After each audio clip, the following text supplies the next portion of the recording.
Qui est-ce que j'ai vu aussi? Attila Giant d'ailleurs. Oh, alors, anecdote, Attila Giant, j'espère que c'est toi, c'est le même.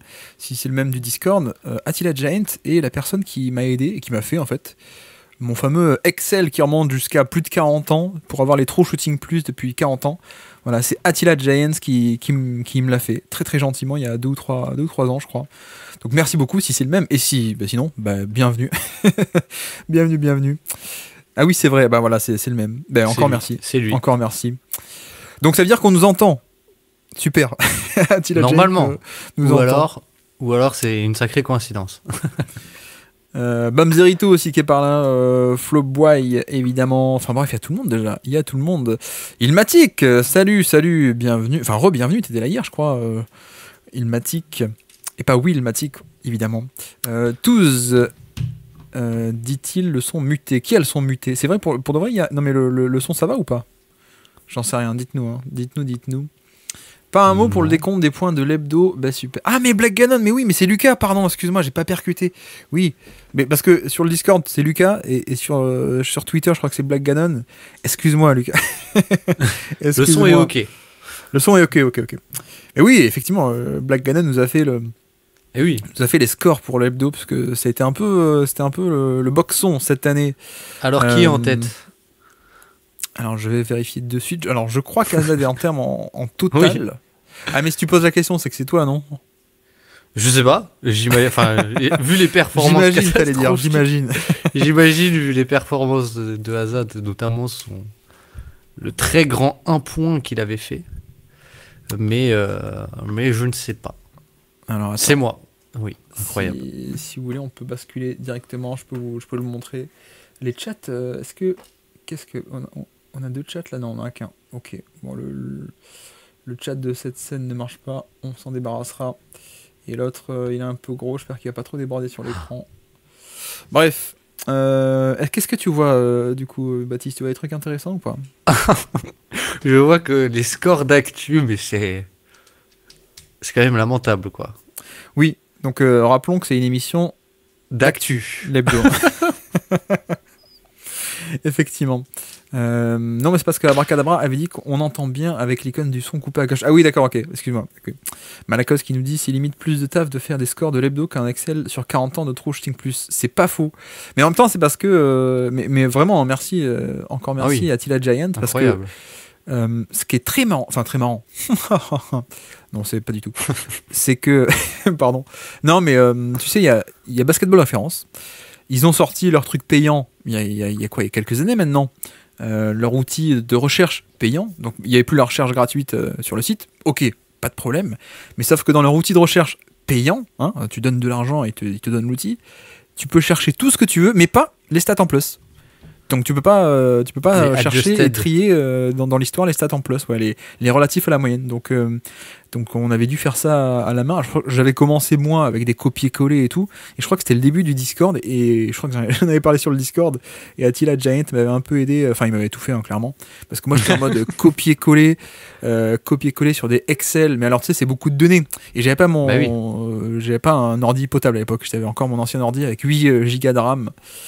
Aïe, mais chaque année, en fait, tu vois, je remontais, et chaque année, il y avait des années où il y a plus de joueurs ou moins de joueurs, quoi. Je faisais littéralement copier-coller les stats de tous les joueurs. Bah oui. Mais donc, ensuite, au niveau de vouloir tout mettre dans le même tableau, c'était pas bien. Puis pour trier par usage, etc., ça devait être un enfer. Vu que c'est pas dans la même coloc que le TS+, ça devait être joyeux. Et on nous dit aussi, question à moitié pour toi, en parlant des gens qui font des trucs, comment va Kobe Trezeguet? Tiens. Oh la vache. Écoute, il va bien. Je l'ai vu il y a pas longtemps. Mais alors là, il ne suit plus du tout le basket, malheureusement. La NBA, il ne suit plus du tout. C'est un fan. On rappelle que Kobe Trezeguet qui avait fait des trucs de données pour nous aussi, hein, qui nous avait aidé à faire des podcasts avec Antoine, mais qui était littéralement ton colocataire. Oui, c'était mon coloc pendant 2 ans, quasiment, pendant 2 ans. et oui, il était fan du hit, et pour le coup, le hit, là, un peu il est tombé en dépression. Parce que c'est nul. Enfin, c'est nul. C'était pas excitant, en tout cas, d'après lui. Ce que j'aime beaucoup, c'est FD, voilà. 24 points, tu vois. Dans les 24, il y en a quand même 10. C'est le Zidane scandaleux. Qu'est-ce que... Enfin, bref. Heureusement que tu lui as pas fait refaire quand même. Hein. Ouais. Parce que t'imagines si tu lui mets un 5 à la place du 10. Ah, ça commence quand même. FD, c'est catastrophique quand même, hein, pour le coup. Après, heureusement, tu vois, l'actu, ça va de mieux en mieux là, au fil du temps, apparemment. Mais non, mais alors, ok, FD, il a peut-être un passage en moins, non? Ah non. Ok. 3. Il a... Ouais. Bon, bref. Oui, d'ailleurs, petit sondage vite fait, parce qu'en ce moment, je me pose des questions. Est-ce qu'il y en a, par rapport à la quotidienne que je balance sur le flux principal, est-ce qu'il y en a qui écoutent ça en podcast? Est-ce que vous êtes là que sur les lives? Est-ce que vous êtes là live et replay? Est-ce qu'on continue à faire ça? J'avoue que je suis un peu perdu en ce moment, donc si vous, dites-moi comment est-ce que vous consommez ça? Ou pas, mais... ouais, c'est un peu... je sais pas trop comment faire actuellement, donc je me pose des questions. On verra comment on fera ça. Mais bon.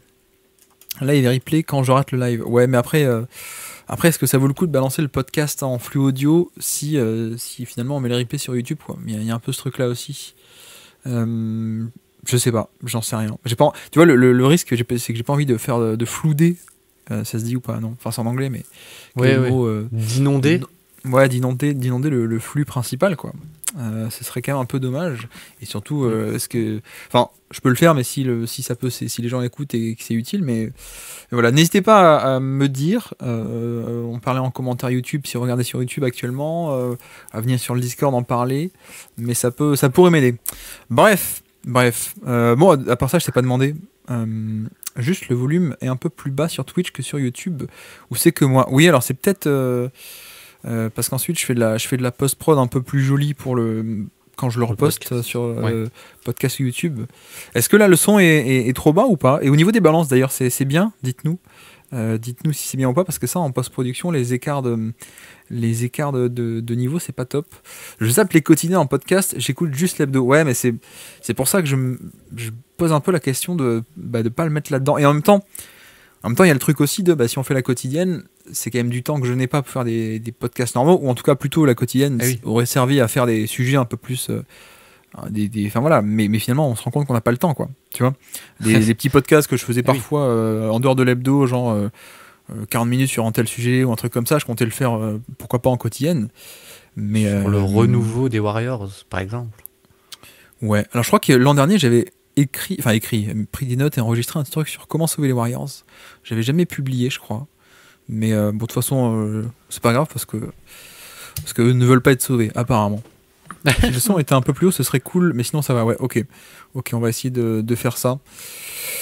Plutôt d'accord pour pas inonder le flux principal de mon côté, du coup. Ouais, mais je me pose la question de comment le faire, quoi, parce que ouais. C'est vrai que du coup, Black Ganon, il dit YouTube, c'est pas cool pour les replays puisque tu ne peux pas le mettre en arrière-plan. Le mieux, ce serait les replays de Twitch en gratuit. Et c'est vrai que, bon, après, ça... Je sais pas, mais c'est vrai que sur YouTube, t'as ce truc de, à part si t'as YouTube Premium, tu peux pas l'écouter comme un podcast, quoi. Alors que sur Twitch, tu peux, je crois. Mais bon. Après, moi, sur YouTube... Ah, mais parce que vous êtes sur téléphone, vous, c'est ça? Vous parlez de téléphone, non? Oui. Enfin, de smartphone, excusez-moi. Ouais, non, mais ok. Ça. Oui, parce que moi, j'étais en train de me dire, tu ouvres un onglet, ce que je fais, moi, j'ouvre un onglet YouTube et j'écoute, quoi. Mais non, effectivement, c'est peut-être pas pareil sur smartphone. Ouais, mais après, l'autre solution, ce serait éventuellement d'ouvrir un flux dédié pour ça, quoi. Mais après, il faut que ça vaille le coup, quoi. Si effectivement, sur le côté podcast replay, il n'y a pas forcément beaucoup de monde qui va faire ça, est-ce que ça vaut le coup? Je ne sais pas. C'est un peu la question en ce moment. Après, ce qui est sûr, c'est que Enfin, ce qui est sûr, j'en sais rien. Non, mais je pense que le format de la quotidienne peut être très très cool pour les playoffs, pour le coup. Pour la série régulière, on a encore, je l'avais annoncé quand j'ai fait l'annonce, on verra, ça se trouve ça va durer 2 ou 3 semaines de faire des tests, on verra bien. Mais après vous avez l'air de beaucoup aimer la quotidienne, donc ça m'embêterait aussi de l'arrêter. Mais voilà, là on est un peu en période de... je lance le truc, j'avais des questions, fait des tests. J'ai quelques réponses, il y a d'autres, il n'y a pas encore les réponses, ouais, voilà, donc on voit, on avance à tâtons, mais ouais. Passez en DM, je vous envoie un YouTube où tu peux mettre en arrière-plan. Ouh là là, c'est quoi ça, Bamzerito? J'écoute la plupart du temps dans le train, donc surtout podcast, mais peut-être pas représentatif. Par contre, oui, hâte des playoffs. Ouais, le playoff, ça va être cool. Ça peut être, ouais. Et le Ouais, premier parce que- tour, ouais, comme il dit Malakos, le premier tour, c'est là où, tu vois, t'arrives, tu peux parler de 3-4 matchs chaque jour. Ça peut être Bah, bien, quoi. surtout si on est plusieurs, quoi, tu vois Bah que. ouais, c'est ça, ouais. Parce que l'an dernier, hein, je rappelle, je voulais faire ça déjà pour les playoffs, mais j'avais pas internet. Enfin, j'étais en 4G, donc j'avais pas pu. Mais ouais, ça peut être cool si on est en plus 3-4, chacun pas. Alors, tout le monde n'est pas obligé d'être là tout le temps, évidemment. Mais je veux dire, s'il y en a qui a pu voir un match que les autres n'ont pas pu voir, c'est cool, quoi, pour les playoffs. Mais ouais, c'est le premier tour des playoffs, c'est toujours la folie. Parce qu'il y a trop de matchs, quoi. Il y a 4 matchs, 4 matchs, Est-ce 4 que, matchs, ensuite 3 matchs par soir. est-ce que c'est le meilleur moment de la saison pour toi? Le meilleur moment de la saison. Enfin, ton moment préféré, quoi. Pas forcément le premier tour, non. Moi, je crois que le deuxième, c'est cool. Parce que le deuxième. T'as Enfin, du premier temps, tour des ouais. playoffs, moi, en général, il y a quand même pas mal de séries. Enfin, pas mal. Quelques séries où Bon, je sais que je vais pas regarder, il y a pas besoin. Le deuxième tour des playoffs, en général, déjà, t'as un premier écrémage et t'as quand même du volume. Parce qu'après, finale de conf, selon comment ça se passe, tu Ouais. sais, déjà t'as un match ou t'as 2 matchs tous les 3-4 soirs. Par 3 ou 4 soirs, je veux dire. Mais ouais, le deuxième tour, en général, t'as 4 séries en même temps. Ouais, j'aime bien. Je sais pas toi. Ouais, bah, ouais. Je sais pas, parce que moi, le premier, en général, tu vois, le premier week-end des playoffs, c'est quand même le truc où je me dis, ah, c'est là que ça commence, quoi. C'est là que ça commence et tu peux tout regarder, c'est quand même cool. Mais c'est vrai que t'as souvent quand même des. En fait, ce que j'aime bien sur le début des playoffs aussi, c'est qu'en plus, par exemple, sur la fin où tu dois attendre, bah, comme tu dis, 3-4 jours, et ben en plus de ça, t'as souvent des blessures qui viennent te ruiner des séries. Et ça, sur le début des playoffs, t'as toujours l'espoir que ça n'arrive pas, tu vois. Genre, Ouais, et puis quand t'as 8 séries en cours, s'il y en a une qui est gâchée, c'est pas grave. Alors que c'est vrai qu'en finale de conf, quand ouais, t'as un voilà, c'est ça. match-up, qui est déséquilibré ou autre, voilà, c'est vrai que c'est un peu compliqué. Débrief Sport, salut Benji. Bonsoir, bienvenue. Mikachu 972, c'est quoi la question? Non, mais on parle un peu du format, comment est-ce qu'on fait, comment est-ce qu'on pourrait continuer pardon, la quotidienne. Est-ce que ça vaut le coup de le mettre en podcast sur le flux principal? Qui consomme comment? Voilà, c'est un peu les questions en ce moment. On lance le truc et on sait pas trop comment faire. Mais je me rends compte. En plus, ça me rajoute un peu de travail le soir après le Twitch, quoi. Alors c'est pas long, mais de devoir le poster en podcast pour qu'il soit disponible le lendemain, quoi. Ça rajoute un peu un truc. Donc c'est pour ça que ça m'intéresse, quoi. Tu vois, si je dois prendre un quart d'heure en plus après à 23h ou 23h30 pour faire un mini montage et publier, et que ça intéresse personne ou que ça fait trop dans le flux, voilà, c'est un peu bête, quoi. Mais ouais. Après, dans l'idée, je voulais rebalancer aussi sur le flux extrait, mais j'ai pas eu le temps de faire ce travail de découpage et tout, mais ouais. Personnellement, j'écoute les rediffusions des quotidiennes et l'hebdo sur YouTube avec mon téléphone dans la poche et ça marche très bien pour moi. Ouais, alors d'ailleurs, il n'y a pas Garincha, je crois pas encore, il était là hier, mais Brave, hein. Sur smartphone, vous prenez Brave, vous pouvez fermer l'application Brave et YouTube continue de tourner. Vous pouvez même éteindre le téléphone, Brave continue de tourner. Et en plus, il n'y a pas les pubs. Voilà, je ne comprends pas ce cheat code. Tu connais le navigateur Brave ou pas? Non, pas du tout. Je te le Moi, je suis conseille pas- parce que voilà, moi, je ne suis pas le plus grand expert en technologie, malheureusement. non, mais c'est Malheureusement. franchement les gars, Brave. Et Ça vaut le vous coup. pouvez éteindre l'écran, vous pouvez faire autre chose, aller sur une autre application, YouTube continue de tourner. Donc c'est quand même pas mal, quoi. C'est un pour écouter lion des podcasts. C'est un lion, Exactement, le mais oui, symbole, mais franchement, et en plus il y a bloqueur de pub automatique. C'est un des seuls encore qui résiste à tous les trucs adblock qui se font. Ouais, Bon, j'ai pas les mots. dégagé. Voilà, dégagé, merci. Mais voilà, bref. Est-ce qu'on commencerait pas cette soirée? Podcast simple, c'est très bien. Ok. On veut plus de recos comme ça. Ouais, ouais, là-dessus, j'en ai pas forcément d'autres. Une belle nuit en NBA, encore une fois. Tu as vu quoi? Tu m'as dit comme match, toi, tu as vu le Hawks Phoenix, hein, c'est ça? J'ai vu le Hawks Phoenix, tout à fait. Je me suis levé, j'ai vu que Scoot Henderson avait mis 39 points, 38 points. Ouais. Et du coup, je suis allé voir les highlights du match, même pas sur le League Pass, mais je sais pas, c'est tombé sur mon flux YouTube. Ouais. Et en fait, du coup, je ne m'étais même pas spoil avec le box score. Donc j'avais encore de l'espoir quand j'ai commencé à voir, puis j'ai vu Puis j'ai vu que c'était que du shot making, quoi. C'est ça. Que du shoot C'est-à-dire à qu'il y a 3 points. 13 paniers enfin il a 13 sur 18. Voilà. Bon, il y a des lancers francs aussi, hein, mais c'est surtout 8 3 points. Et même pour les 2 points, on n'est quand même pas sur du 2 points créé. Tu vois, là, on a un premier exemple, c'est de la transition, quoi. Ou en tout cas, la défense n'est pas bien remise. Je crois qu'il va y avoir il y a des rebonds offensifs, il y a des putbacks. Et je crois qu'il y a un pull-up. Pour le coup, mais c'est vrai que c'est un peu là-dessus où c'est, encore une fois, quand tu regardes de loin ou tu t'intéresses pas au truc, tu dis waouh, 38 points, c'est énorme.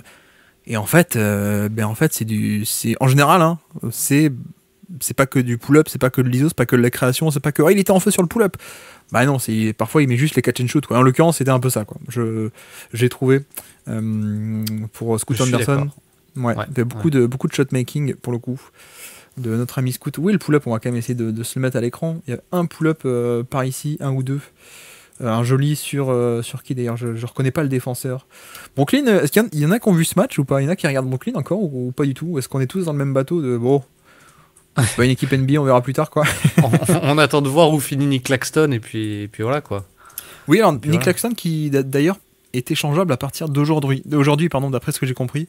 Parce que la date du 15 janvier, c'est la date où, quand tu as signé à la Free Agency dernière, tu peux être échangé, mais pour les gens qui avaient signé un gros contrat par rapport à avant. Voilà, grosso modo, je vous dis pas les technicalités, plus 20%, etc. Mais voilà, grosso modo, Nick Claxton est échangeable.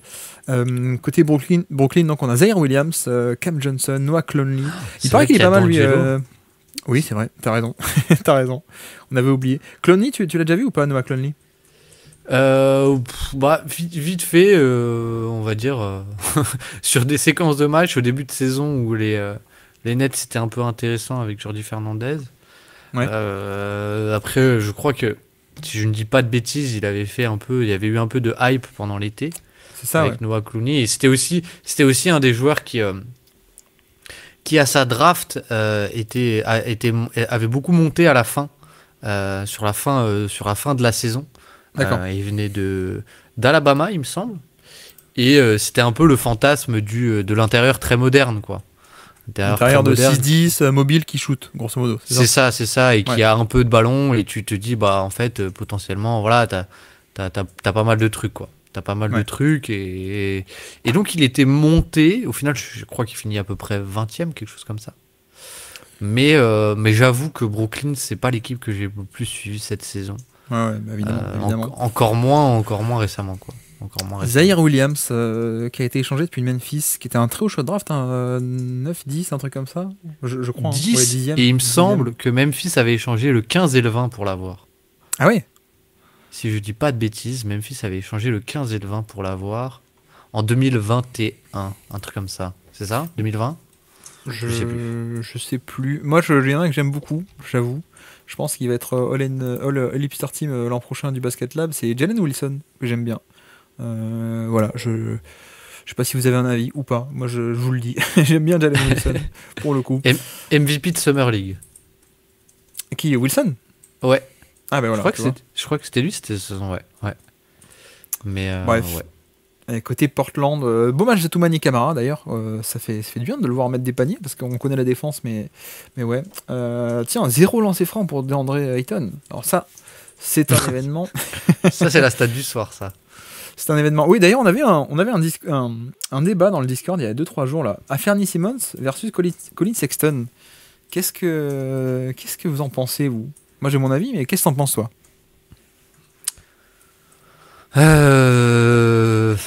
Bonne question. Comme ça, je dirais que, en fait, si tu projettes dans une bonne équipe, entre guillemets, hein, c'est-à-dire pas Portland ou pas Utah, je dirais qu'Anfernee Simons est plus facilement insérable, alors que Colin Sexton, ça doit plus être un joueur qui doit être mis on ball, quoi.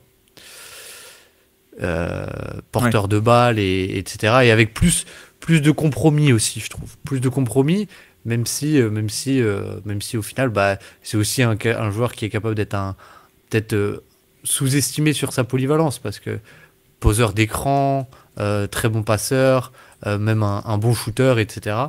Mais je sais pas, d'instinct, je dirais qu'il apporte plus de compromis aussi, quoi. Sexton, très bon passeur? Bah, bon passeur. Oui, d'accord. Sexton. Bon, je veux bien, mais Oui, connecteur. ouais, Enfin, je veux dire, il peut être poseur d'écran, connecteur, etc. quoi. ouais. Je trouve que pour moi, il n'y a pas trop photo. Le chat a pas l'air emballé par notre discussion de tanking, en tout cas. Il n'y a pas trop d'avis sur le Penny Simmons contre Colin Sexton. J'avoue que, ouais, bon, en même temps, Sexton est aussi parfois un peu sous-estimé. Alors, pas depuis que Hazard est arrivé. Mais Sexton, c'est vrai qu'il y a un profil quand même un peu atypique. Et par exemple, tu vois, c'est un shooter à 40% en carrière à 3 points. Enfin, depuis toujours, quoi. C'est vraiment un vrai bon shooter. Mais non, moi, je crois que je préfère assez largement Simmons, hein, pour le coup. En termes de Ouais. drive, notamment, il y a plus de taille. Ouais. Et en plus, il y a le premier pas. Bon, Sexton aussi, tu me diras, mais je trouve meilleur sur drive. Là où Sexton a quand même un peu ses limitations d'être un peu petit. Mais même le passing qui se développait, le niveau de shoot, ouais, je crois que je préfère Simmons. Mais bref, donc voici pour ce premier match du jour. Qu'est-ce qu'on avait aussi? On avait un Dallas Doncic. Bah non, il n'y avait pas Doncic, justement. C'est ça qui est un peu décevant, c'est qu'on n'avait pas Doncic. Tiens, Jamal Murray qui nous fait du 18 sur 26, 45 points. Tiens, je suis passé à côté de ça aujourd'hui. Et ouais. Et retour d'Aaron Gordon, je crois. Il était déjà revenu Ah hier, merde, je crois, mince, si je pardon. dis pas de bêtises. Bah, Mais, ah, mais ouais. le petit plaisir du jour. C'est les passes, j'ai pas vu ce que t'as mis, c'est les passes décisives ou les points de Non, Jamal. j'ai mis les points de Jamal Murray juste pour qu'on puisse voir ça pendant qu'on discute. Mais Parce que je ouais. vois Non, que moi, je vois assist de Jokic à chaque fois sur les 3. Donc, ouais, on a parlé du renouveau, entre guillemets, de Russell Westbrook il y a pas longtemps dans une hebdo, je crois. C'était avec toi ou pas? Je sais plus. Je sais plus très bien. Peut-être avec Azad. je sais pas. Avec Azad, je crois. Je crois que c'était avec Azad. Après, ouais, moi je suis un peu déçu juste qu'on ait des Dallas Denver, mais sans Doncic, quoi. C'est quand même. Doncic Jokic est quand même toujours très fun, notamment un peu ce côté le pick and roll, quoi.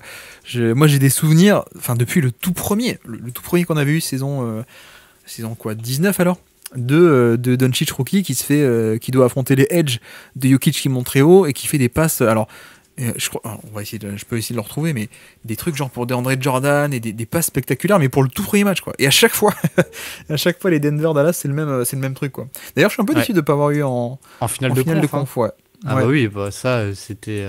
En plus même moi j'aime aussi. Et ce que je trouve cool, c'est qu'il y a aussi Kyrie face à Denver. C'est aussi un style un peu différent, enfin même complètement différent. Mais c'est assez fascinant parce que t'as les deux en fait cassent un peu les couvertures de Denver et forcent Denver à faire d'autres choses. Mais Kyrie, je crois que c'est cette saison, c'est sur le parquet jaune dégueulasse là du in-season tournament où en fait à chaque pick and roll il contourne juste la prise à deux, que ce soit la trappe ou si c'est un edge, il contourne la défense et il casse un peu la couverture comme ça, quoi. C'était aussi assez cool. Là je crois qu'il est revenu, mais je crois qu'il a pas fait un gros match. Attends, juste pour les gens les gens en live, vous voyez la passe. La passe de Jokic, donc il est poste bas, il y a une prise à deux qui arrive depuis le haut, qu'est-ce qu'il fait? Je me retourne, la passe complètement vers l'autre corner qui est dévié mais qui arrive quand même dans les mains de Jamal Murray. Ouais, bon. Bon après Jamal Murray, donc beaucoup de tirs, c'est quand même beaucoup de shot making, hein. J'ai l'impression des tonnes de mi-distance, là on voit le shot chart, beaucoup de mi-distance, beaucoup de pur shot making. Après voilà, c'est Jamal Murray, quoi. Jamal Murray, c'est shot making, donc c'est tough shot taker, parfois tough shot maker, tant mieux parce que ça arrive souvent sur les gros matchs. Playoff ou saison régulière, mais ouais. Encore 15 minutes de DeAndre Jordan. Hein. Ouais. Mais ça, franchement, je veux dire, moi, si je suis né des Ekenaji, tu prends ta retraite, là. C'est pas possible. C'est pas possible. Non, mais parce qu'en plus, il est mauvais, quoi. Enfin, sur les matchs que j'ai... En plus, c'est une équipe que je regarde beaucoup. Je sais pas pourquoi, à Denver. Je regarde beaucoup.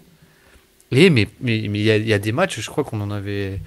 On en avait parlé juste avant de tourner l'hebdo, la dernière fois que j'étais passé, ou je sais pas, ou quand j'étais passé sur la quotidienne, et ça me sort du match, quoi, parce que ça me rend fou qu'il joue, tout simplement, ça me rend fou qu'il joue, parce que il fait pas la bonne couverture, alors en drop il est mauvais, dès qu'il y a un écran il est pas bon, sur du edge il les fait mal, en attaque c'est DeAndre Jordan, quoi, mais sans l'explosivité qu'il avait avant. Enfin, c'est chaud, quoi. C'est chaud. Je trouve ça chaud qu'il joue autant. Mais tu vois là, on voit bien, là, je mets les assists de Jokic à l'écran, et on voit bien pourquoi ça aurait été fascinant. Parce que je pense qu'il y a la finale de conf, je veux dire, et un match-up entre les deux. Et pourquoi même une équipe de Denver affaiblie en playoff, moi j'ai pas envie de l'affronter, parce que Jokic change tout en termes de tactique, quoi. C'est-à-dire que là on voit sur les assists, c'est toujours il est au poste bas, il y a des prises à deux. Et donc il fait des passes Jamal Murray un côté, l'autre, etc. Et en fait, voilà, vraiment, ça change tout, quoi. C'est cet aspect de, on est obligé de faire jouer Gafford, on est obligé de faire des prises à deux, mais donc il y a des ouvertures ailleurs. Enfin voilà, c'est le dilemme Jokic, hein, on le connaît. Et donc il y avait ça d'un côté, comment est-ce que Dallas aurait géré Jokic, et de l'autre côté, comment est-ce que Denver aurait géré les pick and roll, les spread pick and roll de Doncic. C'est franchement, moi, je serais déçu si dans les prochaines années, on n'a pas quand même 2 ou 3 des séries entre les deux, quoi. Oui, bah c'est clair. Et d'ailleurs, pour rester un peu dans l'actu, je crois que ce soir il y a un Denver-Houston. Et je me demande, en fait, je pense que j'ai déjà la réponse, mais on va encore avoir le truc de pourquoi Jokic est presque seul dans son monde. C'est parce que Houston, ce qu'ils font, je trouve, même là sur le match face à Memphis, peut-être on en parlera, mais c'est que c'est Dion Brooks qui défend beaucoup sur Jaren Jackson Jr., qui pourtant fait une plutôt bonne saison au scoring, quoi. C'est Dion Brooks qui a défendu sur Wemby sur les affrontements au début de saison, et je pense que ce soir ils vont pas le tenter, quoi. Je pense vraiment que ce soir ils vont pas tenter le Dion Brooks, alors que c'est un peu leur move fétiche de le mettre sur l'intérieur adverse, quoi. Et ça c'est parce que Jokic, je pense que peut-être qu'il le tente si ça marche pas au début, mais bon, bref, voilà. On nous dit Westbrook MIP. Et Malakos nous dit, ils ont un comeback player of the year en NFL, mais il me semble que ça lui irait parfaitement, et je trouve que ce serait un award sympa. Alors, il y a en NFL, il n'y a pas en NBA, mais il y a sur le Basket Lab, le comeback player of the year. On a nos trophées du Basket Lab, on l'a. Après, bon, le truc, c'est que, est-ce que c'est un comeback, quoi ? C'est juste une meilleure saison après une saison plus compliquée, entre guillemets, mais encore compliquée, c'est juste qu'il y avait moins besoin de lui, quoi, qu'avant, parce que les porteurs de balles étaient de retour. Je troll en disant MIP, j'arrive pas à lire, parce que, en fait, mince, j'ai le truc qui veut pas tant pis. Parce que simplement, bref, j'arrive pas à lire. Parce qu'il fait simplement mieux que les années précédentes. Je dirais pas que c'est un comeback non plus, parce qu'il jouait quand même. J'ai un truc à l'écran qui veut pas s'en aller. Bref, c'est pas grave. C'était qui l'année dernière, le comeback player ? Très très bonne question. Très très bonne question. Je ne sais plus. Qui était le comeback player of the year l'an dernier qu'on avait fait avec Alex de Trash Talk d'ailleurs ? Je ne sais plus, mais en général c'est genre les blessés qui reviennent, quoi. Donc c'est un peu ce genre de. C'était peut-être Kawhi, je crois, Kawhi ou Zion, je pense un des deux. Je me souviens plus. Ah, Zion, ouais. Je crois de mémoire. Bon bref, Dallas qui a pas. Ah si, Irving était revenu, mais bon, pas en grande forme non plus. D'ailleurs, il a un peu des soucis de blessure d'après ce que j'ai compris. Et puis pas de Doncic. Donc Denver gagne avec un grand Jamal Murray. Tant mieux pour eux. Pelicans qui gagne contre les Bulls. Est-ce qu'on est surpris ? Pas tellement. Que s'est-il passé dans ce match ? Est-ce qu'il y a des gens qui l'ont vu ce match ou pas ? Encore. Beaucoup d'usage, hein. Beaucoup d'usage récemment, Trey Murphy. Ouais, exactement. 32 points pour Trey Murphy. Tu vois, Zion, moi, ça m'embête, quoi. 21 points. Alors, 10 sur 14. Waouh, super efficacité. Ok, mais pourquoi il est pas. Pourquoi 14 tirs, quoi. Pourquoi pas 25, quoi. C'est toujours un peu ce qui. Pourquoi est-ce qu'il y a autant de tirs que des gens t'aimeraient, quoi ? C'est un peu ça. Tu l'as vu la fin de match Boston Pelicans ou pas ?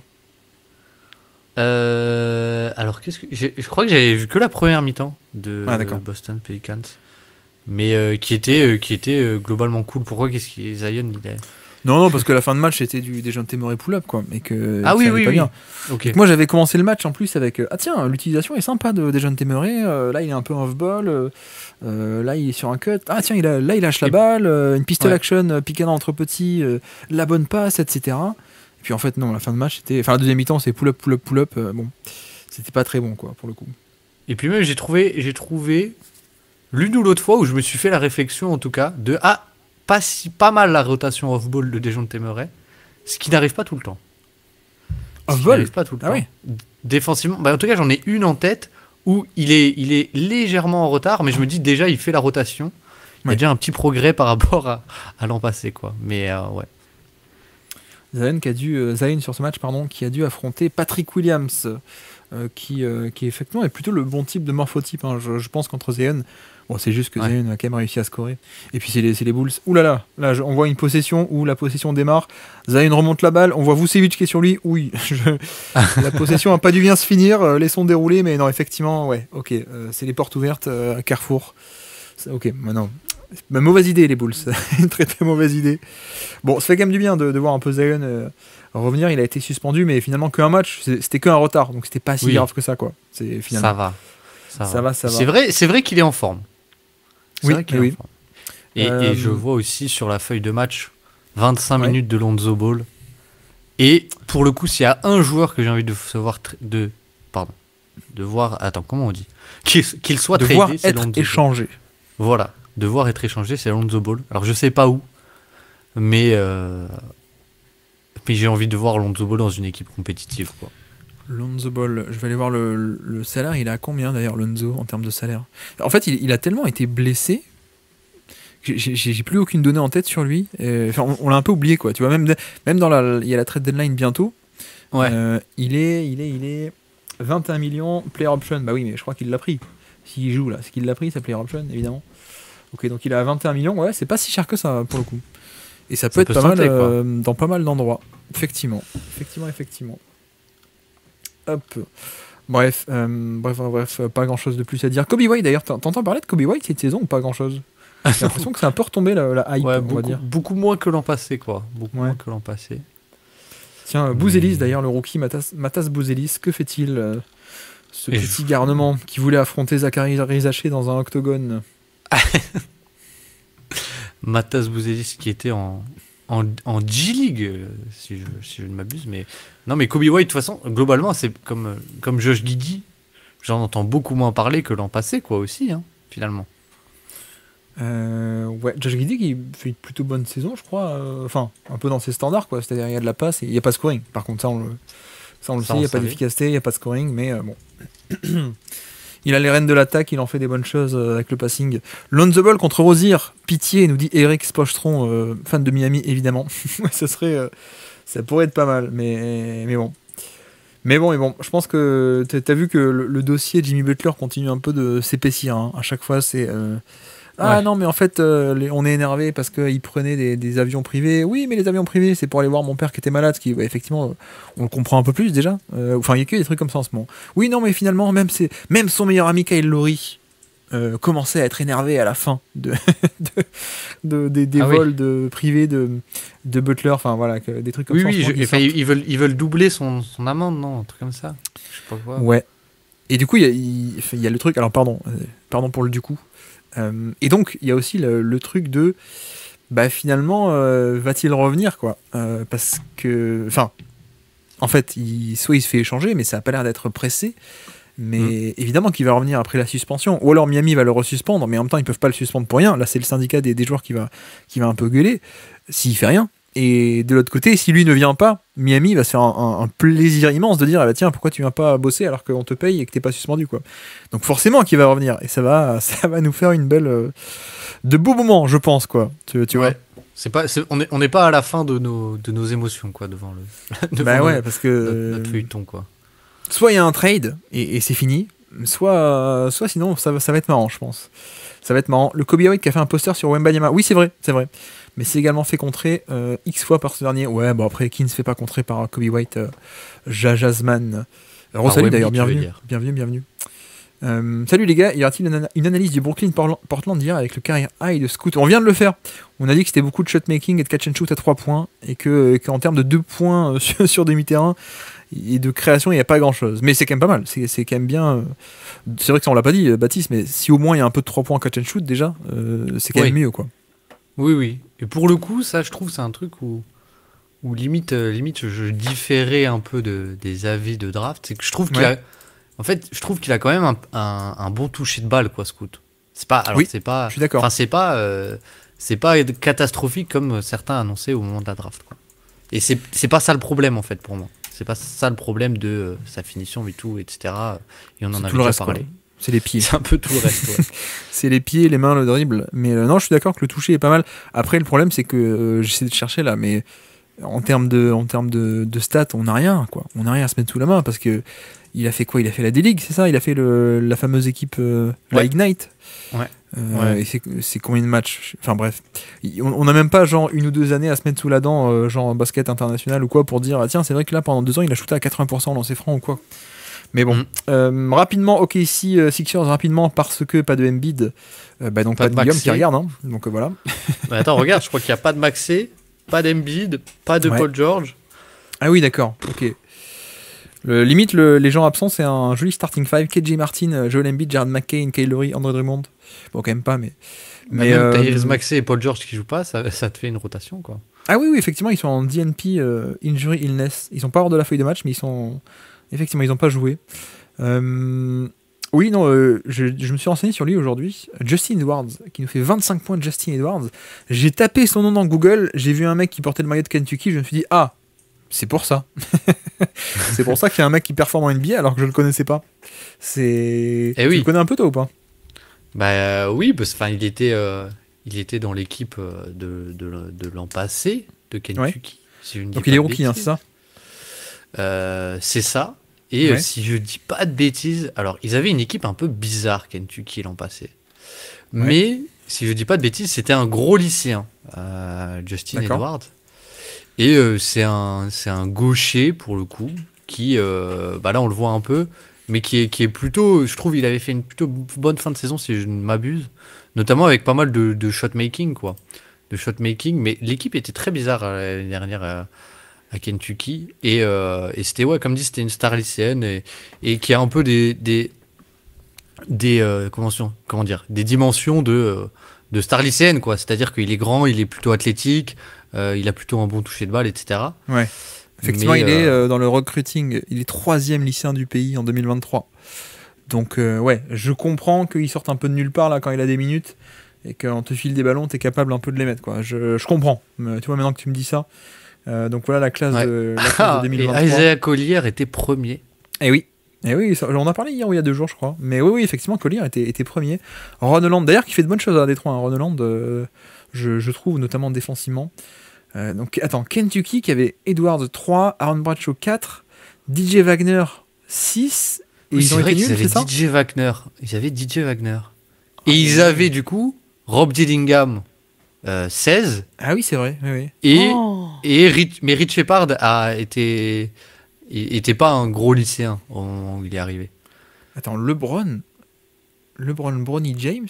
Attends, il y a un mec qui s'appelle comme LeBron. Ouais. J'ai jamais entendu parler. C'est quoi, c'est son fils? Mais il est pas arrivé en NBA. LeBron James Jr. Il s'est pas fait drafter quand même. Je savais pas qu'il avait un fils, moi. Vous avez entendu parler Apparemment, il y a un fils en NBA, un fils de LeBron. Pardon, je suis pas acteur. Hein, je suis pas très bon pour l'acting. Qu'est-ce que tu nous as mis, Malakos? J'ai l'impression que t'étais un spam. Non. Qu'est-ce que... J'ai pas compris le message, pour le coup. Bon, bref. Non, mais bon. Tant mieux pour Kentucky, il n'y a plus qu'Ali Paris. Mais ouais, ok, non, mais voilà, je comprends mieux. Cet aspect de Justin Edwards qui donc peut un peu prendre des ballons, quoi. Il y a le talent pur, entre guillemets, quoi. Il sort pas de nulle part, quoi. Donc, C'est ça. Donc, ok. Ok, je vais le suivre de près. Et il a été drafté où, donc Undrafted. Ah ouais, ok. Ouh, ça sent le All-Star Team, ça. Ça sent le All-Star Team à plein nez, pour le coup.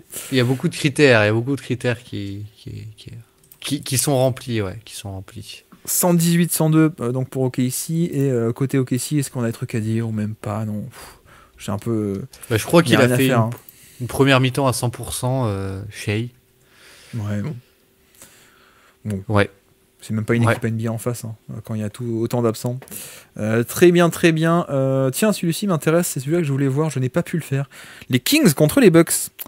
Alors que Malakos nous dit c'était une stake de Stephen A. Smith sur le trade de Kwame Brown pour Gasol, il me semble.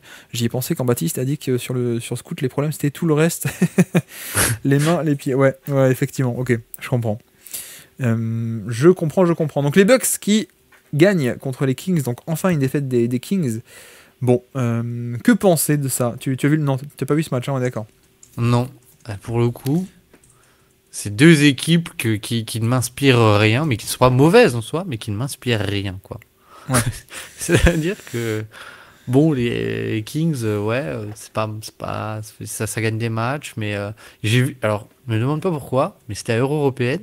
Et du coup, j'ai vu le quatrième carton contre les Bulls dimanche. Ouais. En fait, j'ai presque trouvé qu'ils auraient pu perdre, quoi.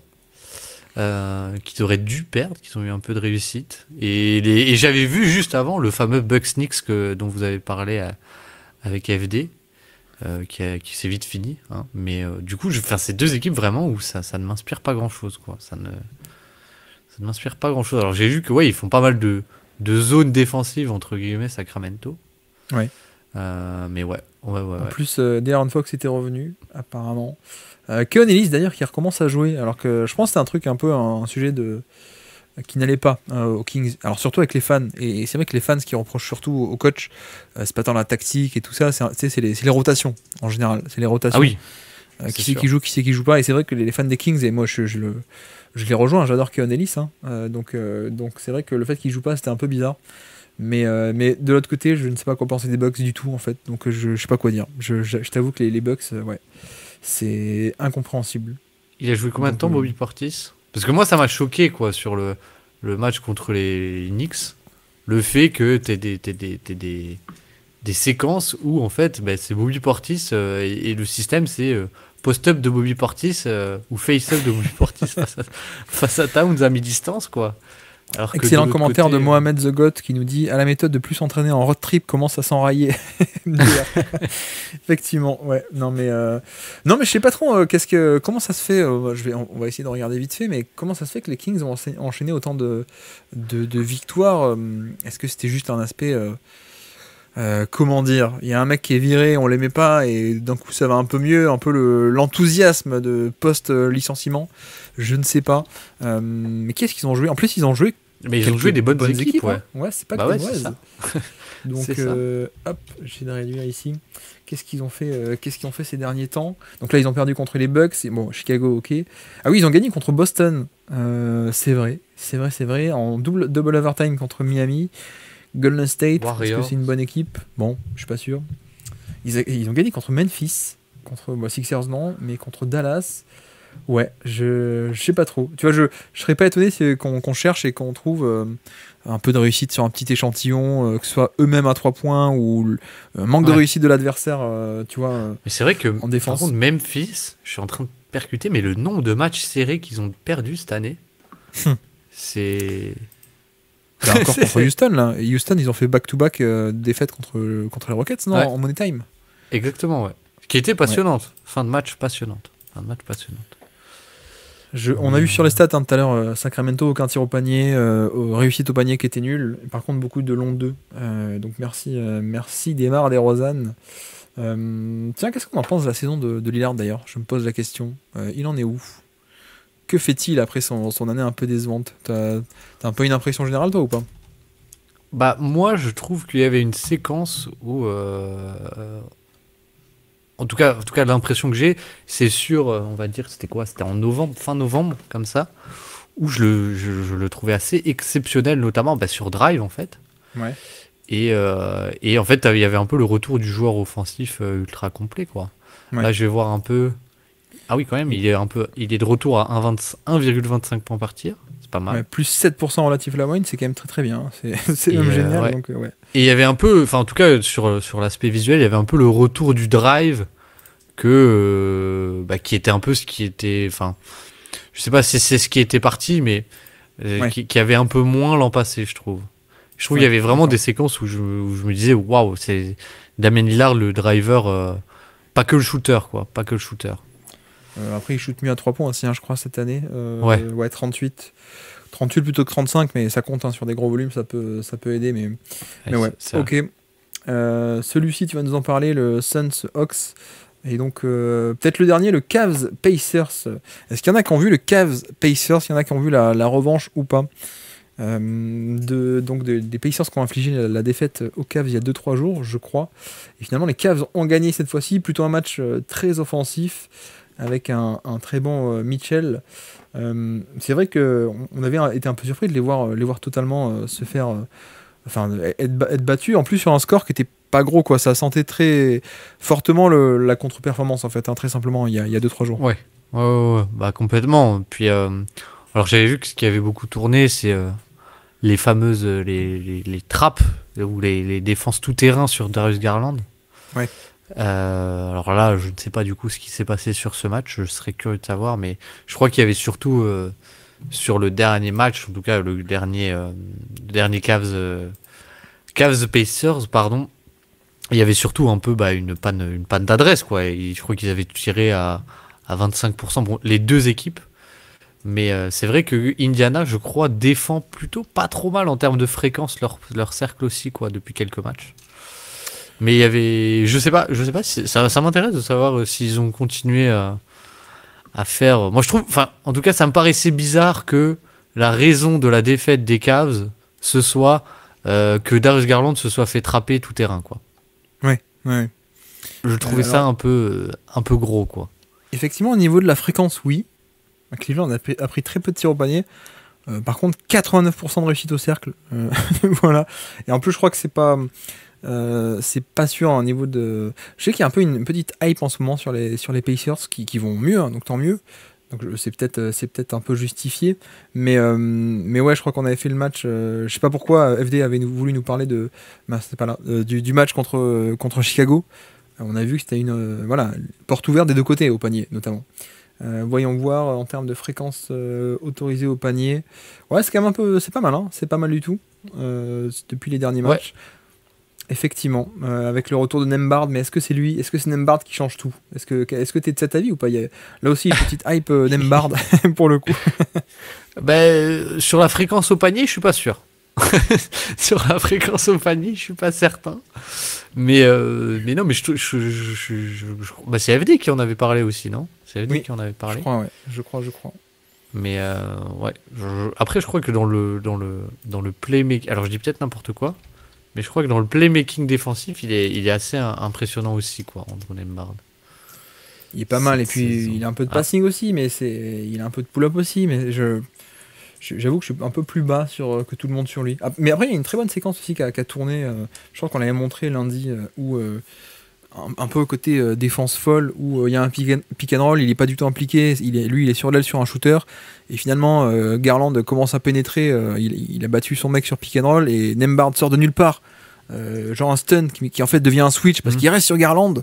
Il saute depuis l'aile vers le plein centre du terrain, récupérer Garland. Et je crois que c'est Haliburton qui était sur Garland à la base, qui reva vers le shooter, enfin que des trucs comme ça. Mais oui, je crois que ça avait donné une interception de Jarvis Walker à la fin, parce que, enfin voilà, mais effectivement, il semblerait qu'il se passe 2-3 trucs à Indiana, mais voilà, j'aimerais bien quand même confirmer, ouais, tout à fait. Indiana top 5 defensive rating sur les 2 dernières semaines. Oui, exactement, sur les 2 dernières semaines, en effet. Celle-là, elle est jolie, la petite.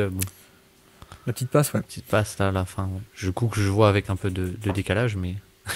Hop, j'ai tapé dans mon micro. Ouais, non, moi je suis pas très fan de ce genre de truc. Je sais que. Mais tu vois, même Ben Taylor, il aime beaucoup tout ce qui est on-off, tout ce qui est rating sur des tout petits échantillons. Moi je suis pas très fan en fait. J'avoue que je trouve que ça dénature un peu le truc, quoi. Je pense qu'on peut juste se contenter de dire qu'en ce moment c'est pas mal, quoi. Ouais. En fait, le problème, c'est de comparer à la moyenne, quoi. Puisque. Sur 2 semaines, personne ne joue les mêmes équipes, quoi. Si sur 2 semaines, exactement. Bon, là du coup, ils ont joué 2 fois Cleveland, donc limite c'est tout à leur honneur. Mais on va dire en général, c'est un peu, voilà quoi, c'est un peu.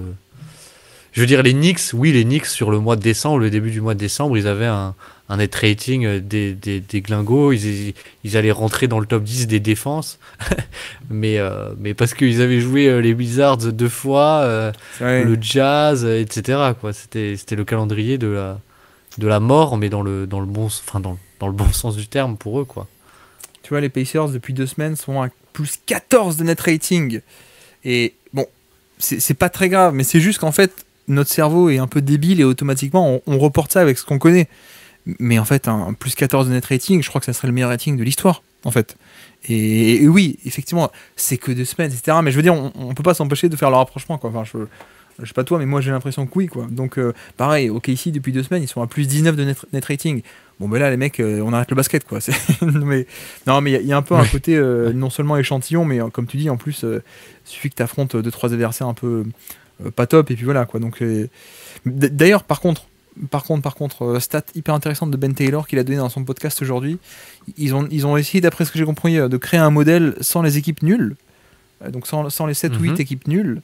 Et je crois que même donc en prenant que les affrontements contre les top 22, 23 équipes de NBA, je crois qu'OKC, même sur ces matchs-là, a un rythme de victoire de 66 victoires sur la saison. Wow. Et donc sans les mauvaises équipes. Donc ça carbure, quoi. Ils avaient déjà fait ça l'an dernier, parce que et du coup ça avait juste montré que Boston avait c'était un peu la même chose qu'OKC cette année, quoi. Ouais. Il me semble, avait un bon rythme de victoire aussi l'an dernier, quoi.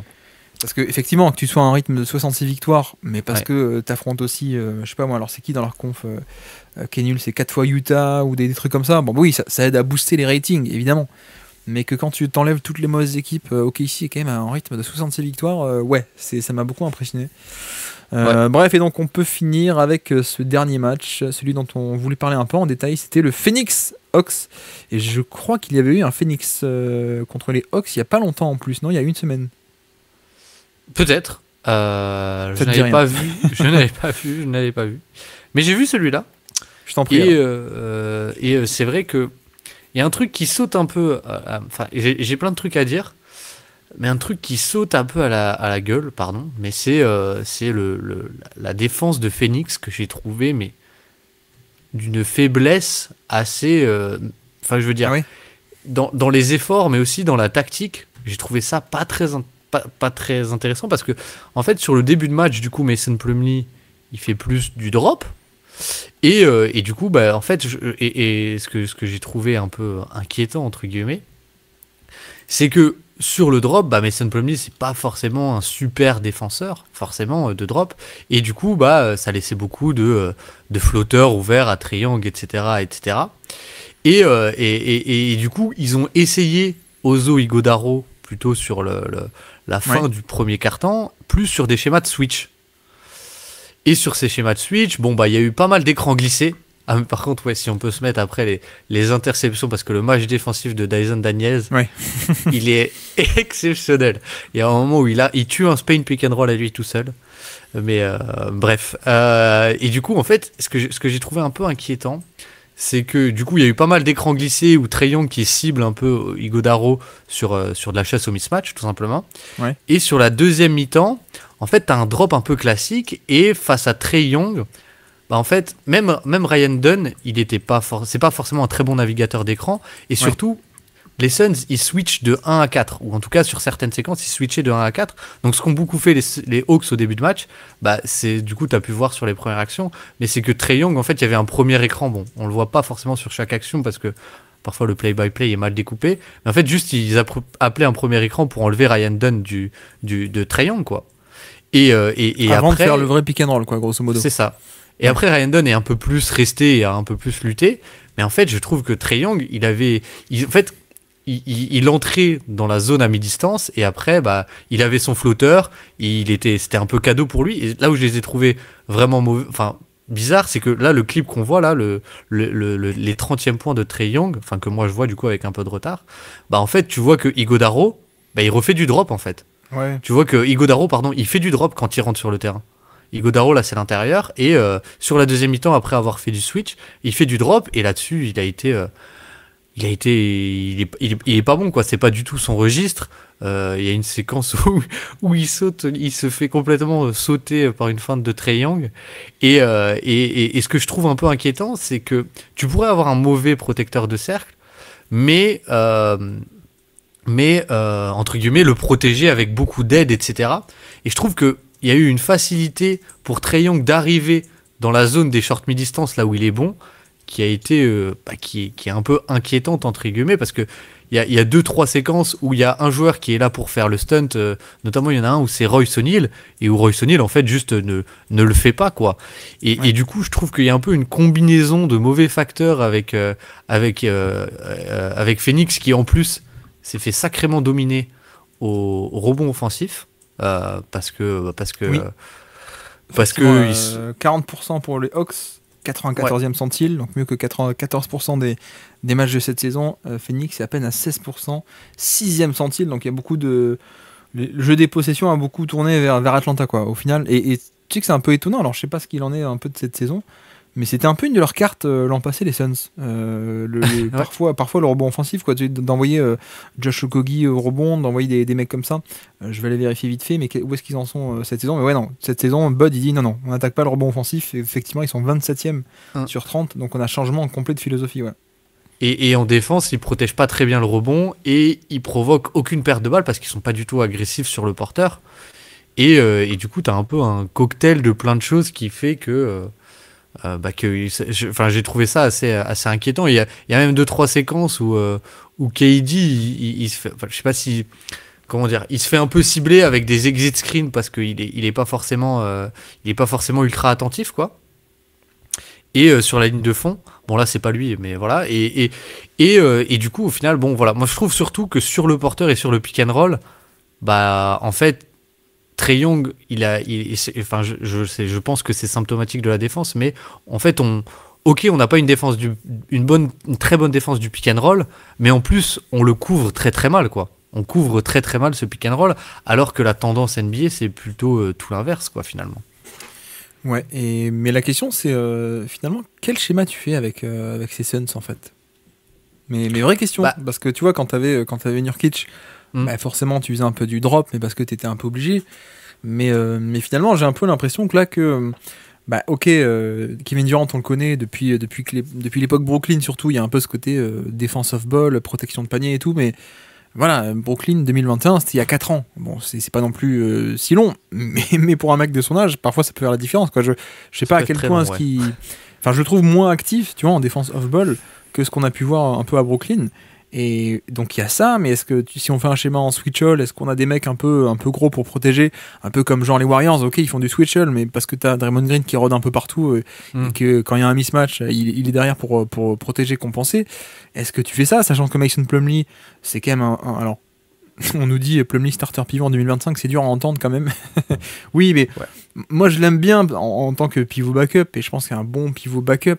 Mais voilà, c'est un mec qui peut faire du switch. C'est un mec qui faisait du switch à Denver avec la seconde unit.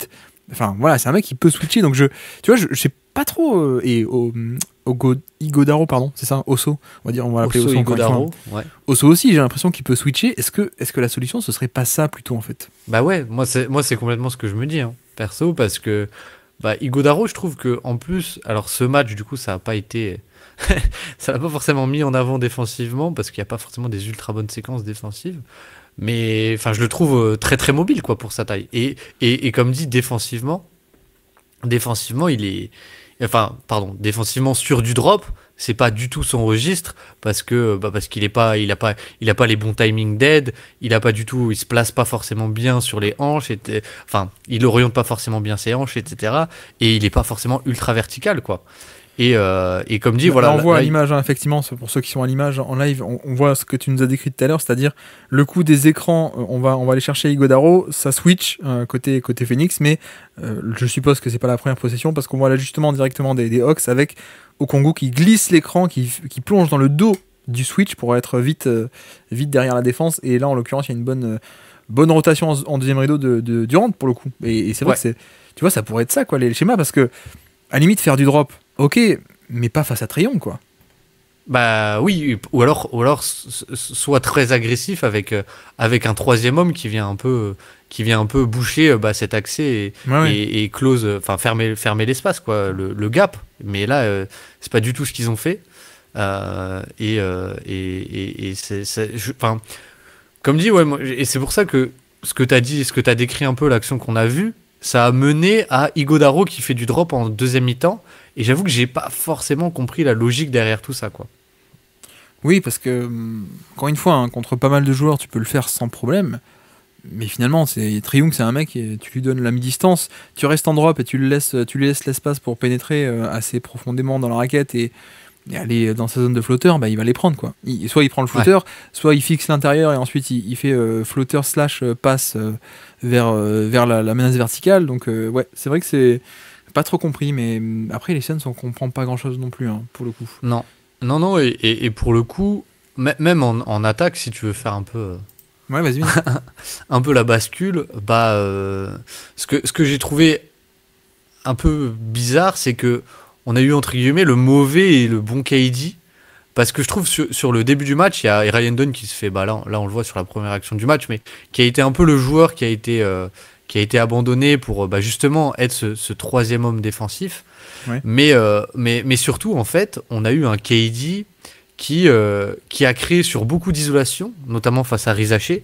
Alors voilà, je crois qu'il met ses 6 ou 7 ou 8 premiers tirs, Kevin Durant, mais il y en a certaines en fait où c'est vraiment le mauvais Kevin Durant. J'en ai une en tête où en fait il y a Garrison Matthews qui essaye de surjouer un peu l'interception, qui se retrouve hors de position du coup dans le dos de KD à mi-distance, et KD bah du coup et dans le même temps il y a un exit screen dans le corner.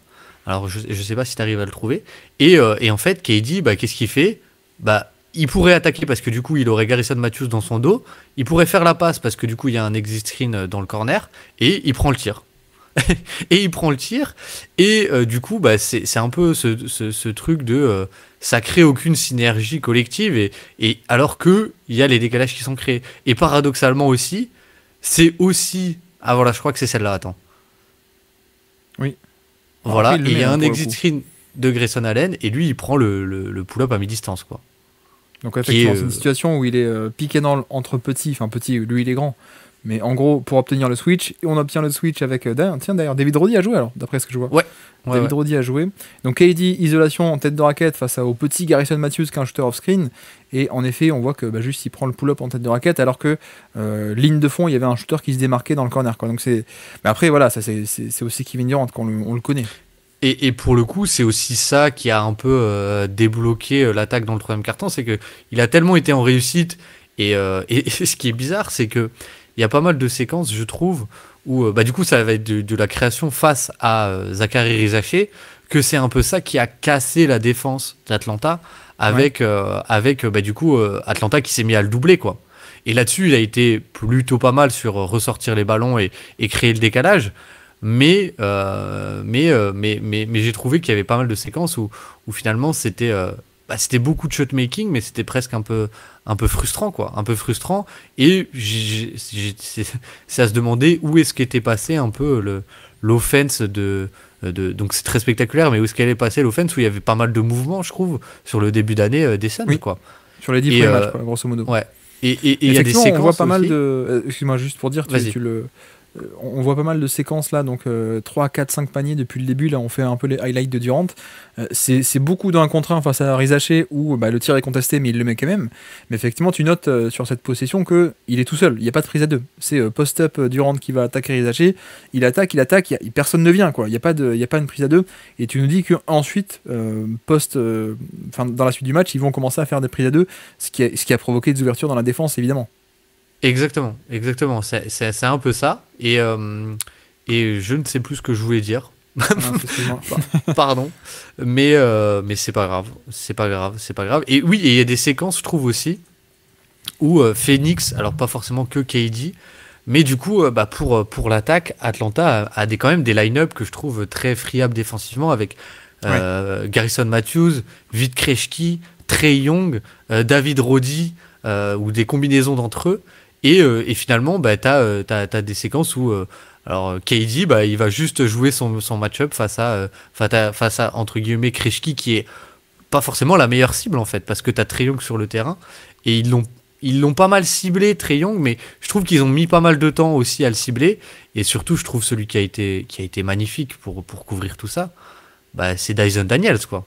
C'est Dyson Daniels, et j'ai rarement vu, un joueur extérieur avec déjà là il y a un close-out, bon on voit un shoot de KD du coup à l'écran, mais la reprise d'appui, en fait il vient faire le close-out, et sa technique de close-out elle est assez dingue, je trouve, mais surtout j'ai rarement vu un joueur, parce qu'il était en match-up direct avec notre ami Devin Booker, pardon, et en fait je trouve qu'il a ce côté où il arrive à avoir du volume off ball en étant sur Devin Booker. Et il y a pas mal de fois où juste il dézone de Devin Booker parce que il vient en fait, il y en a une sur un drive de Bradley Beal où la lecture elle est vraiment magnifique, où en fait les Suns appellent du coup un Spain pick and roll. Ouais. Lui, il est du coup sur le deuxième poseur d'écran, donc celui qui doit libérer le rollman.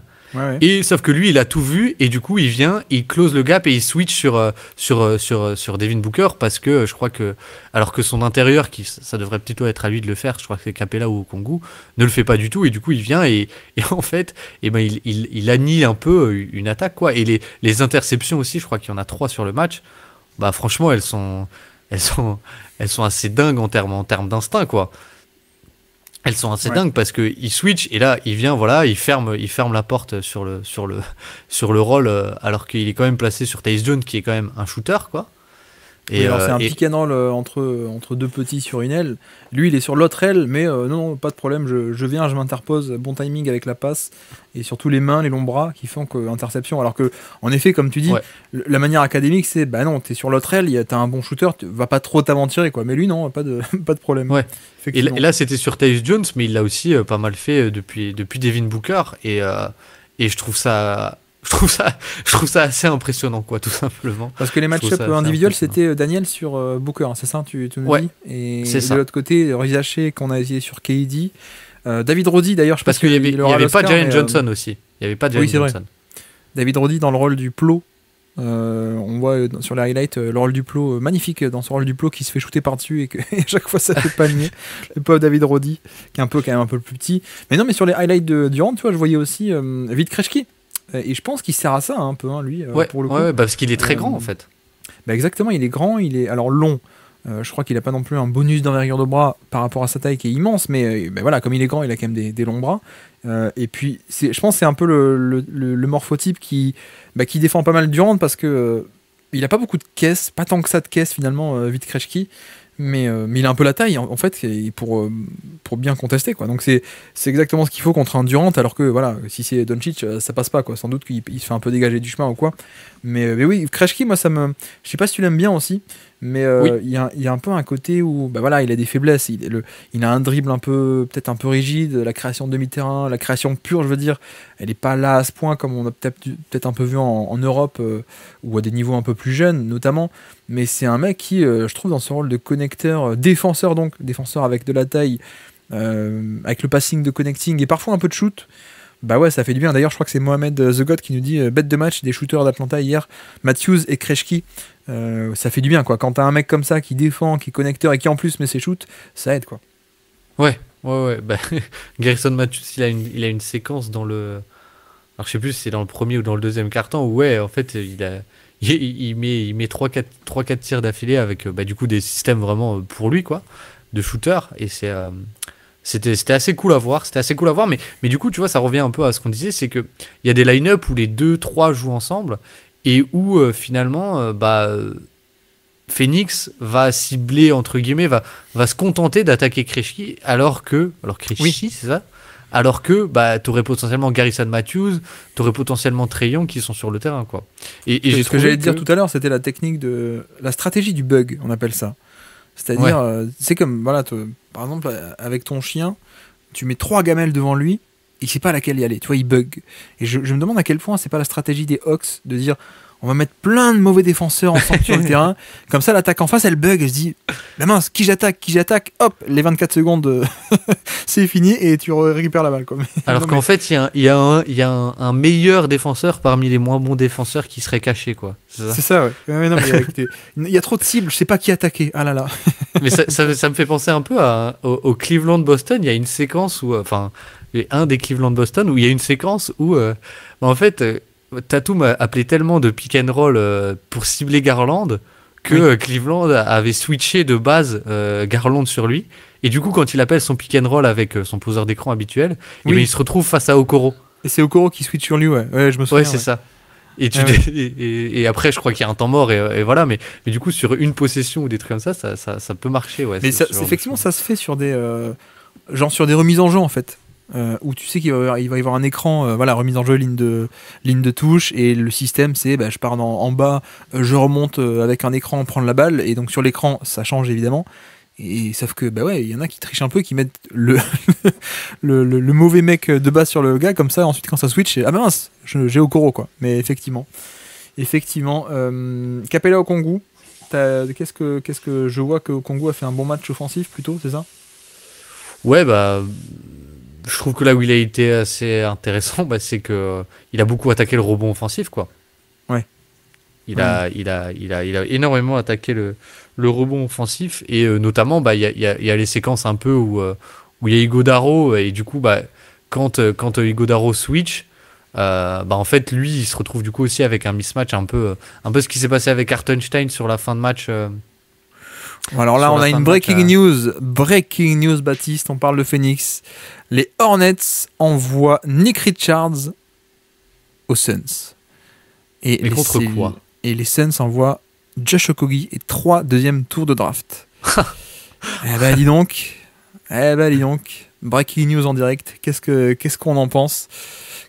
Bah, c'est bien déjà par rapport au pivot. Ça fait un pivot catch and finish et un peu rim protection, même si voilà, c'est quand même la version. Moi je l'aime bien, hein, mais il faut pas s'attendre à du Claxton quoi. C'est bien, il est dans ce registre-là, mais surtout en défense, ça a pas, c'est pas génialissime, mais franchement c'est bien s'ils arrivent à avoir ça contre Josh Okogie qui jouait pas. Il jouait pas, c'est ça, il a un peu disparu de la rotation. Enfin, je dis ça, j'ai l'impression qu'il ne jouait pas, quoi. Et pourquoi avait-il disparu le Josh alors? 325 minutes, 24 matchs joués. Josh Okogie, effectivement, ouais. Et tu vois, l'an dernier, il était quand même assez important, ouais, pour le coup. Après, vas-y. À quel point il était important l'an dernier, parce que, enfin, important et en même temps important dans les faiblesses aussi, quoi. Je sais pas si tu vois ce que je veux dire, mais il y avait un peu un manque de spacing par moment, c'était un peu lui, quoi. Et en plus, c'est un bon move financier, parce que Nick Richards est à 5 millions. Et les Suns envoient Okogie qui était à 8 en 25 et 7,50 en 26. Donc c'est pas mal ça aussi, hein, pour le coup, je crois. On se libère un peu d'argent. Alors de là à repasser sur le second apron, on n'est pas encore. Je crois que j'ai pas le... Non seulement c'est pas mon domaine d'expertise, mais en plus, je vais voir, hein, peut-être qu'il y en a qui vont le dire sur Twitter ou quoi, des vrais experts qui peut-être vont en parler. Mais ouais, si en plus ça les fait descendre dans l'apron, c'est quand même cool. Par contre, ce que je comprends pas, c'est pourquoi Charlotte accepte ça, quoi. Ouais. Enfin. Bah, s'il n'y avait pas meilleure offre sur Nick Richards, bon, moi je suis content parce que certains, il y avait pas mal de gens qui voulaient l'envoyer à New York. Moi, j'étais pas forcément pour. Mais bon. Mais ça cool. Reste un joueur qui, pour moi, vaut plus que 3 secondes tours, quoi. Alors je crois que Phoenix envoie aussi un deuxième tour de draft, hein, en plus avec Josh Okogie. Mais attends, mais du coup les Suns ils ont quoi comme futur choix de draft maintenant? Il n'y a plus rien, non? Phoenix Suns futur draft pick. Je crois qu'il en restait 3 ou 4. Enfin bref. Et c'était pour ça que moi je pensais que ça serait compliqué un trade, c'est que finalement il ne restait pas grand chose, quoi. Tu vois, ils ont le 2026. Mais par contre là pour le coup, pour refiler Nurkic, du coup, faut que quelqu'un accepte de prendre Nurkic, quoi. Ouais, alors ça va être un buyout, hein, je pense. Ou je sais pas, j'en sais rien. Mais là, je vois pas comment tu vas faire passer la pilule Nurkic, quoi, pour le coup. Ouais, donc en effet, ils en avaient 3 des seconds tours de draft. Le 26, le 31 et un autre de 31 de Denver. Et je pense qu'ils ont envoyé ces 3-là. Et qu'en échange, Charlotte leur en donne un. Tu sais, ça se fait parfois, je crois que c'est l'échange Thomas Bryant, Bones Island, non, un truc comme ça. Où, ouais, c'est un truc débile, ouais. Denver en envoie 5 et en retour, eux, je sais plus qui, les Clippers en envoyaient 2. Et donc au final, il a coûté 3 deuxième tour de draft. Mais non, mais après Richard, c'est sympa. C'est sympa pour le tarif, on est d'accord. Faut pas s'attendre à de la folie, mais c'est quand même sympa pour le tarif. C'est pour ça qu'on en parlait comme un mec qui pourrait être facilement... qui pourrait être dans pas mal d'équipes. Après, ouais. À quel point c'était pas ça, moi-même j'avais pas peut-être exagéré ça, c'est vraiment qui a besoin d'un pivot, qui a besoin à ce point d'un pivot pour aller chercher un Nick Richards, quoi. Je pense que certains auraient peut-être pu le faire pour un backup. À mon avis, c'est en 5 millions de backup, ça se faisait. C'est plutôt son rôle en plus, je pense, quoi. Bah ouais, bah tu vois d'ailleurs Denver, sans rire, Denver, tu pouvais pas aller chercher Nick Richards et 5 millions plutôt que Zekenaji ou Mais alors, qu'est-ce que j'en parlais avec, avec Jérémy de QI Basket, je crois. Je crois mais c'est vrai que tu sais quel est l'intérieur, et je commence à y croire, quel est l'intérieur qui serait intéressé, enfin, qui intéresserait Denver, c'est Jericho Sims. Ah, bah qu'ils le prennent. Hein. Alors là, s'ils sont pas fans de Zekenaji, le mec qui switch mais qui est pas bon, bienvenue Jericho Sims quoi. Pour le coup. Ah ouais. Non mais c'est vrai, Ouais. c'est vrai. Oui, bah, je connais bien, mais ouais. Il switch. Il peut switcher. Ouais. Mais... Ouais. Bon bref, Nick Richards, ouais c'est pas mal, mais non oui. Après, qu'est-ce que je disais? C'est le fait que bah c'est Ah, vrai c'est qu'il y a moi peut-être. qui proposais. Pardon. C'est moi qui Ah, proposais c'est toi qui Jericho proposais, Sims à d'accord. Denver. Ah, mais il y a Et Jérémy dans le Jérémy, chat en plus. et Jérémy m'avait dit oui.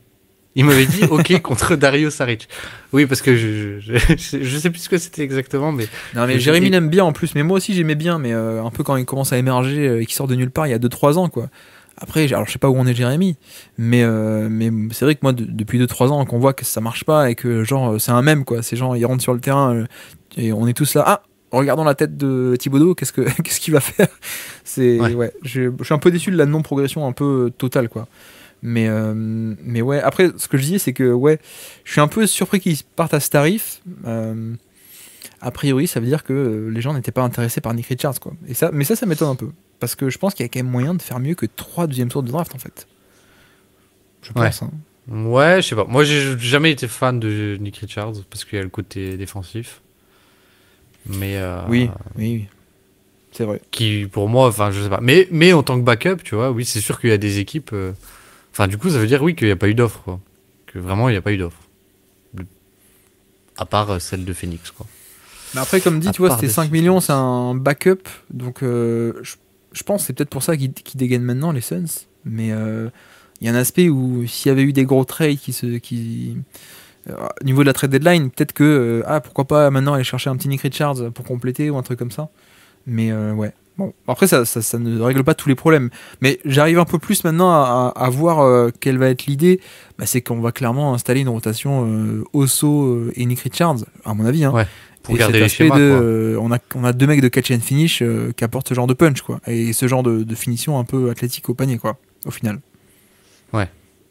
Ah, Ouais, ouais, donc on a Alex dans le chat, Alex fan des Hornets, d'ailleurs, qui était venu sur le Basket Lab nous parler des Hornets. Hein. Je suis pas hyper chaud sur Richards, mais il faut voir la tête des 3 tours de draft parce que Okogie, ça ne sert à rien à Charlotte. Mais oui, c'est pour ça que je pense que le package, il y a moyen de faire mieux, quoi. Je pense qu'il y a moyen de faire mieux. Tu vois, si il y a Jérémy dans le chat, Denver, est-ce que tu donnais pas Dario Saric assez facilement pour avoir un backup? Je Saric crois qui a que 5 si, hein. millions. Je crois que Bah Saric, ouais. c'était un peu la catastrophe cette année, hein. Je crois. Mais oui. Tu vois, même les Pacers, les fantastiques Pacers. Non, je suis ironique. Arrête, ils ont Thomas Bryant. Ils ont trouvé leur backup. C'est vrai. Thomas Bryant. Mais non, mais tu vois, c'est vrai qu'ils ont plein d'hécatombes au poste de pivot. Euh, Miami, ouais, j'en sais rien. Mais je pensais qu'il y aurait une meilleure offre. Je pensais pas que ça irait aux Suns. Mais après, tant mieux pour les Suns. Tant mieux pour les Suns qui, donc, en futur choix de draft, ont désormais le premier tour 2031. Et puis, c'est tout. Et puis, c'est tout. Ça va être compliqué. Hein. Ça va être compliqué. Ah ouais. Elle est déjà terminée la saison à Charlotte. Mais est-ce que ça risque c'est mieux pour une équipe à 7 victoires? Ouais, mais après, Charlotte, ils ont des bons mecs, mais ils font pas de revente pour l'instant. C'est ça qui est un peu bête parce que tu vois Charlotte bon après je peux comprendre un Josh Green tu dis ouais on peut le garder on tente le pari et tout mais je pense que tu peux le revendre quoi à mon avis je pensais que Grant Williams aussi ce serait de la revente bon il est blessé mais ouais je pense c'est pas impossible que Josh Okogie pardon soit de nouveau rééchangé à mon avis. Ouais. Ouais. C'est vrai que maintenant que je regarde un peu l'effectif, c'est vrai qu'il y avait Taj Gibson qui avait joué cette saison, c'est incroyable. Oui. Ouais. Bah, Que fait Treyman d'ailleurs, Alex, vu que tu es dans le chat? Moi, il y a une période où sur mon algorithme. C'était Twitter, Iverson. C'était Iverson, ouais, effectivement. Il y a des 4-5 jours où j'ai eu du Treyman is the new Iverson, parce qu'il avait fait 2-3 bonnes perfs. Qu'est-ce qu'il fait maintenant là? inactif. Pourquoi il est inactif? Qu'est-ce qui s'est passé? Il est blessé ou pas, Treman? J'ai manqué un truc peut-être. Il est peut-être blessé. Blessé ces derniers temps. Ok. Ok. Je comprends mieux alors. Je comprends mieux pourquoi depuis le 21 novembre, je n'ai plus de Iverson Treman dans la timeline. Et côté... il s'est pété la main, il me semble. D'accord, merci Fred. Et bienvenue d'ailleurs. Premier message sur le chat. Bienvenue à toi. À ce niveau-là, autant essayer d'utiliser Moussa Diabaté en pick and pop. Ouais, pour le coup, ouais. Ok. Bah ouais, non, mais pour Charlotte, c'est clairement, on vend pour les tours de draft, quoi. Ouais. Bon, on s'attendait pas à ce qu'il soit forcément compétitif, mais ok. Très bien. Eh bien, je crois que j'ai pas plus à dire sur ce trade, moi. Tu me dis si on a oublié un truc. Non, bah oui, Moussa Diabaté, qui aura du temps de jeu. Enfin, j'imagine. Parce que, de toute façon, notre ami Mark Williams va se blesser à un moment ou un autre, donc il va avoir son contrat garanti, je pense. Moussa Diabaté, Nick Richards. C'est cool. Je peux essayer de vous le montrer pour vous si vous voulez. Nick Richards, grosso modo, voilà, donc c'est très peu d'usage, très efficace parce que ça fait que des dunks. Alors pas cette année apparemment. Cette année, il est un peu moins efficace, mais bon, quand même très efficace. La shot chart, voilà, c'est que des tirs au panier. Que se passe-t-il au niveau overall? Ah ouais, tu vois, ça a un peu baissé. Pourquoi 64% à peine de ces paniers qui sont assistés? Alex, qu'est-ce qui se passe? Pourquoi il a aussi peu de paniers assistés, Nick Richards? Il est dans le 85e centile à la création chez les bigs pour ceux qui écoutent. Donc voilà. Oui, c'est vrai que Moussa Diabaté, ça va jouer ses freeway. Ouais, effectivement, je pense que on va donner un peu d'espace à Diabaté. Très sympa ce format du soir. Ah ben merci beaucoup. Mais ouais, effectivement, bon, c'est un mec qui fait pas de passe non plus. Et non, ce qui m'intéressait surtout, ouais, alors ça, il est vraiment génial là-dessus. Moi, j'aime beaucoup. Alors après, tu me diras, c'est parce que c'est un big catch and finish, ok, mais il est très bon sur les fautes, quoi, tu vois. C'est un peu lié au style de jeu, on est d'accord. Hein. Catch and finish, au dunk autour du panier, t'es plus susceptible de prendre des fautes, mais voilà, tout le monde n'est pas à 27% de shooting foul percentage, donc ça va faire du bien un peu. Je ne sais pas sur quoi j'ai cliqué. Oui, c'est ça que je voulais aller voir. Je voulais aller voir au niveau de l'efficacité autorisée au panier, toujours un bon indicateur chez les bigs. Alors je vous montre d'ailleurs si ça vous intéresse comment est-ce qu'on fait. Alors mince, je vais le mettre en plein écran. Ta-da-dam. On va dans Player, on va dans Defensive Dashboard. Voilà, si ça vous intéresse. Pour la perte d'efficacité au panier, on se met à moins de 6 pieds. Voilà les secrets de fabrication du Basket Lab. Et ensuite, on met un certain nombre de matchs et un certain nombre de tirs défendus. Exactement. J'espère qu'il a joué plus de 20 matchs. De toute façon, s'il a joué moins de 20 matchs, la stat ne nous intéresse pas trop. Nick Richards, où est-il? Alors, Zach Lavine, non, ça c'est l'inverse. Jaren Jackson, ok. Donc maintenant, Nick Richards, est-ce qu'il est dans les 20 premiers ou pas? Nick Richards, il y a moins 6% de perte d'efficacité infligée au panier. C'est pas mal. Ok, c'est pas mal. C'est pas génial, mais c'est pas mal. Oui, c'est ça, mais je crois que sur les années d'avant, j'avais été un peu déçu. Essayons de voir, est-ce que le filtre fonctionne? Est-ce qu'il reste le filtre ou pas? Toujours la question avec NBA.com. Je crois que sur les play type, il reste. Mais sur les defensive dashboard, je ne sais pas. Qu'est-ce qu'il veut là? Pourquoi il veut pas me donner 2024? Ah, super, les filtres ont disparu. Mais ça m'intéresse plutôt de regarder. Hop. Qu'est-ce qu'il nous dit, Alex? Personne en dehors de Lamelo pour lui faire des passes, ok. Et plus de liberté pour tenter des moves. Par rapport à Williams, il est bien plus efficace, il me semble. On regarde la stat pour Mark Williams, c'est moins bon, je crois. Oui, mais alors, je crois qu'en plus, fut un temps, en 2019, j'avais cité Nick Richards dans un de mes articles en mode... Ouais, mais voilà, la NBA a évolué, il n'y a plus la place pour des Nick Richards en NBA. Mais parce qu'en fait, le mec à Kentucky, c'était un joueur de post-up. Et je crois qu'on en parlait avec Alan sur un podcast. Nick Richards était un joueur de post-up. Ah ouais. Ah oui, mais c'était pas beau en plus. Hein. Et un peu, tu vois, une sorte de Jarrett Allen, mais en très très nul, quoi, tu vois. Mais oui. Et donc, j'avais un peu cette image, mais donc il y a très longtemps, hein, de quantité à Kentucky et tout ça. Et en fait, j'ai été agréablement surpris de le voir un peu se réinventer. Notamment beaucoup de progrès athlétiques. Alors, il n'y a pas de Nick Richards première page, on va tous les mettre. Hop. Au niveau progrès athlétique, alors non, nickel Alexander Walker, non. Nick Richards, tu vois, l'an dernier, il était à moins 3. Moins 3% d'efficacité, de perte d'efficacité infligée au panier, ce qui est quand même assez moyen, pour le coup. Ouais. Et voilà comment voir 20% des stats des bilans de fin de saison. Oui, c'est vrai. C'est un peu ça. Mais oui, non, mais voilà, c'est aussi le but du Basket Lab. On démocratise tout ceci. Donc, on vous montre aussi comment est-ce qu'on fait tout ça. Tout ceci est gratuit, hein, évidemment. Les données de NBA.com, c'est quand même génialissime. Autant on tape quand même beaucoup sur la NBA sur certains trucs, autant sur les stats, ils sont quand même assez géniaux. Assez cool. Le League Pass aussi, en tout cas pour l'instant. Nick Richards. Tu vois, Nick Richards, l'année d'avant, 65 matchs, moins 7%. 8. Ouais, tu vois, c'est quand même pas mal, quoi. Après, ce qui me dérange, c'est un peu le côté irrégulier. Mais je pense qu'il y a quand même un petit potentiel. Mais c'est pas parfait, on est d'accord ? Mais il y a un petit potentiel. Mais oui. Est-ce que juste pour le plaisir... Est-ce que tu avais d'autres choses à dire sur le match, qu'on a été interrompu, mais vu qu'on était en plein dans le sujet? Tac. Attends, je regarde mes notes. Voilà, dans l'écran. Okay. Non, globalement, on a à peu près tout dit. À peu près tout dit sur ce match. Et sur l'incroyable Dyson Daniels, défensivement. C'était... Est-ce que je dis une bêtise ou pas? Qu'est-ce qu'il me fait, lui? C'est des highlights, pourquoi tu... Bref. Je vous mets des highlights de Nick Richards, hein, de l'époque. Tu vois, il y avait un peu de pull-up, il y avait un peu de post-up. Voilà, c'était... Ah oui. Ouais. Non, mais c'est... Et puis, la défense était pas mal. La défense était pas mal. Enfin, moi, j'aimais bien, mais je crois qu'il était pas drafté. Bon, bref. Arrêtons ici pour ceci. On a fait tous les matchs du jour. On a une bonne heure et demie. On a fait un breaking news du trade avant tout le monde. Donc c'est cool.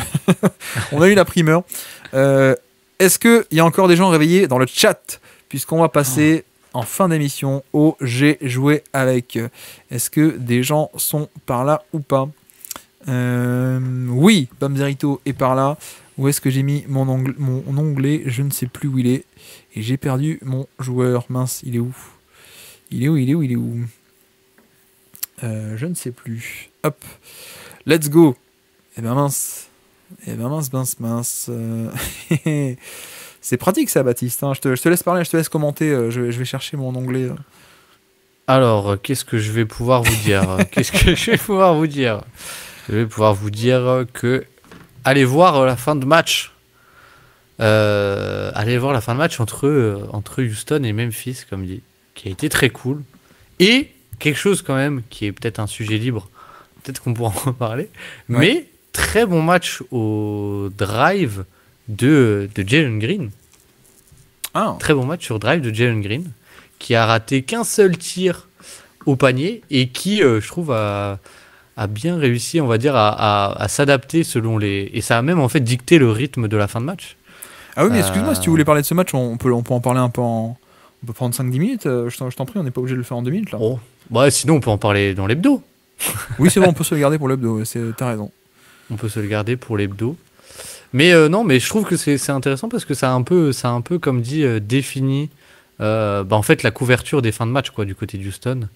Mais ça a été assez cool aussi de voir en fait, je trouve ça a été un bon exemple d'un quel point l'attaque influence la défense et la défense influence l'attaque.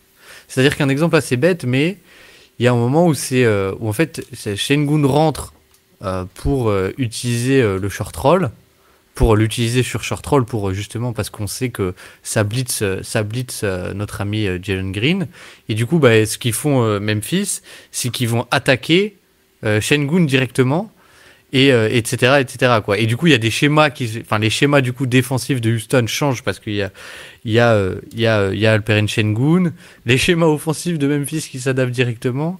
Et du coup, ça a été assez fun à voir, mais ouais, on peut en puis parler. Les match-up aussi en plus. Hein, au niveau des match-up des bigs, c'est Memphis-Houston, c'est où est-ce qu'on met chaque gros, quoi. Où est-ce qu'on va cacher l'un. Et d'ailleurs, on pourra en reparler, mais il y a un truc sur la fin de match que j'ai pas compris.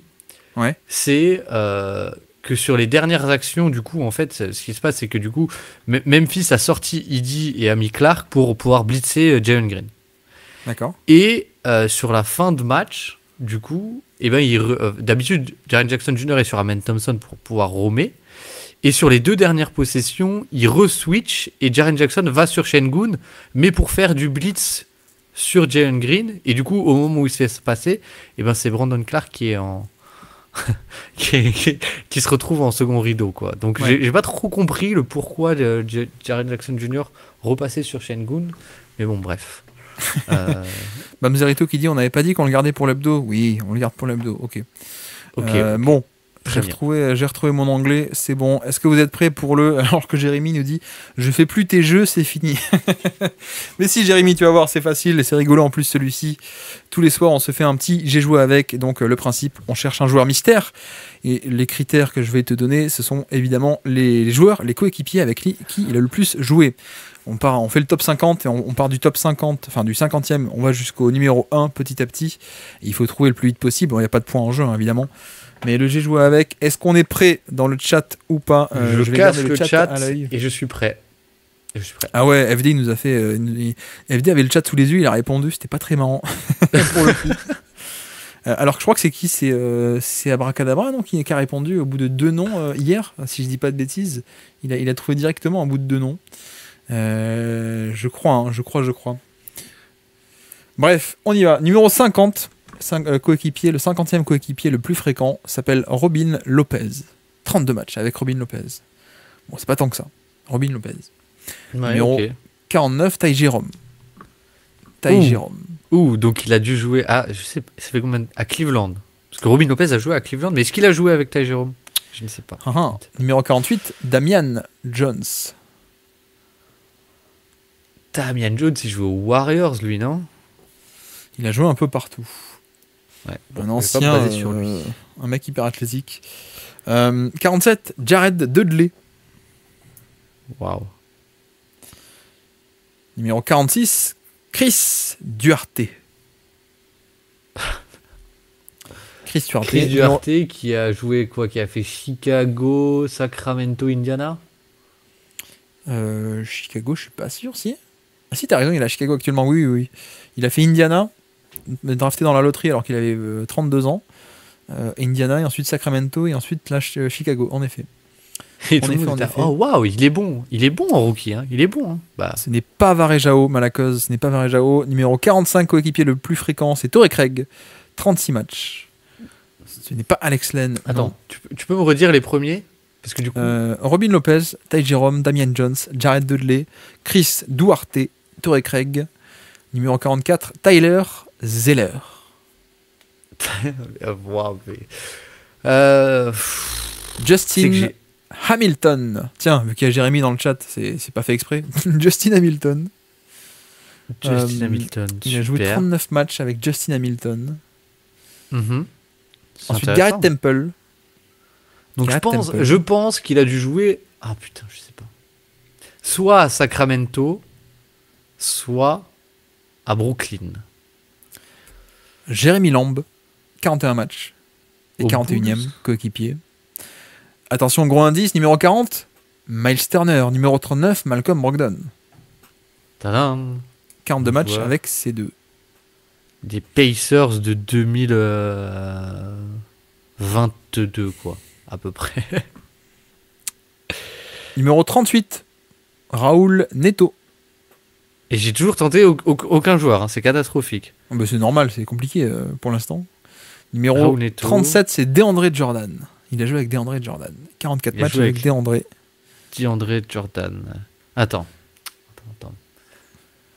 Alors que je regarde dans le chat, ce n'est pas Otto Porter, ce n'est pas Bruce Brown, ce n'est pas Justin Holiday, ce n'est pas Glenn Robinson III. Je vais dire, Bogdanovic. J'en ai un qui ferait un parcours pas mal, Caris LeVert. Eh bien, c'est une très très bonne réponse. C'est Caris LeVert, en effet. Bravo. Bravo, c'est Caris LeVert, tout à fait. Exactement. Mais alors là, le chat, vous avez été battu pour la première fois par l'intervenant. Merci. Merci à tous. Wow. Alors comment t'as réussi à trouver du coup? Ben, j'ai réfléchi aux Pacers de l'époque. Tu te souvenais qu'il avait fait un petit passage aux Pacers alors? Ouais. Parce que c'était pas tant que ça hein, finalement. C'est... Ouais. Quoique si, quand même un peu, 2-3 ans, effectivement. Pour moi, il est quand même resté un petit peu. Oui, et en fait, quand je me suis fait l'effectif, et que j'ai fait... et après, je me suis dit, Brooklyn, bah ça passe. Et après, je me suis rappelé aussi du Cleveland que j'avais dit avec Ty Jerome. Ouais. Et du coup, ben, j'ai trouvé. Enfin, je me suis dit que ça pouvait passer. Ça pouvait Bravo, passer. bravo. On te dit trop fort, BG, GG. Vous remarquez que Jérémy n'a pas trouvé. Hein. Vous remarquez bien ça. Mais oui, c'était Caris Levert. Et donc, le jeu habituel maintenant, devinons qui est le top 10. Voire même top 15. On peut se faire le top 15 si vous voulez. Vu qu'on a trouvé assez rapidement. Qui sont les 15 coéquipiers les plus fréquents de notre ami Caris Levert en carrière? Et en plus, Jared Dudley, incroyable. La série. Jared Dudley, c'est les Nuts. Tu sais, Oui, c'est enfin, il s'était fighté contre les Sixers. Non, un truc Exactement, comme exactement. ça. tout C'était à fait. trop drôle. Donc c'est Jared Dudley de l'époque, ouais, tout à fait. Et il a joué combien avec Jared Dudley? Il a joué 30 matchs, ouais, 34 matchs, ouais, en effet. Ah ouais. Ouais. On nous Dilo, dit- ouais, Dilo. D'Angelo Russell, où est-il? Il est pas dans le top 15, je crois pas. Alors attends, CTRL F, Russell, il est où? Il est 16ème, ah, tiens, il est 16ème. 85 matchs avec Russell. On nous parle évidemment de Jarrett Allen, et oui, c'est le numéro 1. C'est le numéro 1 de Jarrett Ah. Allen, 339 matchs, mais parce qu'il joue à Brooklyn avec lui. Ah oui. Il est échangé ensuite, ils sont échangés ensemble, non? Oui, dans le trade de Harden. Mais est-ce Enfin, en tout cas, ils sont échangés en même temps. Je revérifie. Et je crois. Et lui, il que- part à Indiana, ouais. Il part à Et lui, il Indiana. part à Indiana, ouais. Ouais. Et Jarrett Allen ne part pas à Houston. On rappelle que du coup, Houston n'en voulait pas de Jarrett Allen, donc il est parti aux Cavs. Qu'est-ce qu'on nous dit ensuite? Bah, Garland, Euh, ça fait quand même 3-4 ans qu'il est au Cavs. Exactement. finalement. Garland numéro 5, 180 matchs. Bravo. On nous dit Dinwiddie. Est-ce qu'on a Spencer Dinwiddie dans la liste? Alors, il doit être quelque part, mais où est-il? Spencer, effectivement, il est numéro 2. Spencer Dinwiddie, numéro 2. Bravo, Alex. Bravo. 203 matchs avec Spencer Dinwiddie. Où est-ce qu'il a croisé Dinwiddie? Aux Nets, évidemment, au début. Ça doit être tout. Je crois que c'est à peu près tout, mais ouais, c'est l'époque où. C'est un peu deux des projets qu'avait récupéré Brooklyn. Tu sais, à l'époque où ils n'avaient plus le choix de draft, ils avaient un peu relancé et développé des mecs comme ça. Donc, ouais, Et Spencer Dinwiddie. Rondae et Hollis Jefferson. Exactement, Rondé Non. Hollis Jefferson. Si, 8ème. Oui. Parce que pour moi, il faisait Oui, partie huitième. des projets, tu vois, un peu avec. Ah oui, et ben échangé contre Mason Plumlee, soir de la draft. Oui, tout à fait. Donc Rondé Hollis Jefferson est 8ème, tout à fait. Qu'est-ce qu'on dit dans le chat aussi? Mobley, en effet, Mobley est 6ème, 176 matchs. Mitchell, 7ème, en effet. Okoro est 4ème. Et oui, Okoro, 187 matchs avec Caris Levert, en effet. Max Strus, où est-il Max Strus? Il est 17ème, donc pas dans le top 15. Non. Garland, on l'a déjà dit, ouais, tout à fait. Taurean Prince, belle tentative. Taurean Prince, je ne le vois pas. Mais il aurait joué est- avec. Il était au Nets, Taurean Prince? Oui, tout à fait. Taurean Prince est 32e coéquipier le plus fréquent. En effet. Et donc, pour vous dire, on a le numéro 1, c'est Jarrett Allen, Spencer Dinwiddie 2, il nous manque le 3. Il nous manque le 3, ne me forcez pas à utiliser mon indice que j'utilise tout le temps. Merci Alex, il a réussi avant que je dise pain demi. Et quand je dis pain demi, Baptiste, tu me dis. J'allais dire Tobias Harris, mais. Ah ben l'autre. Joe Harris. Effectivement. Joe Harris. Joe Harris, 3e coéquipier le plus fréquent, 199 matchs. Est-ce que je peux en tenter un? Vas-y, Avant il qu'on en ait reste. tout dit. Allen reste. Crabbe. Allen Crabbe est 12e, tout à fait. Allen Crabbe, Ah. bravo. Tout à fait.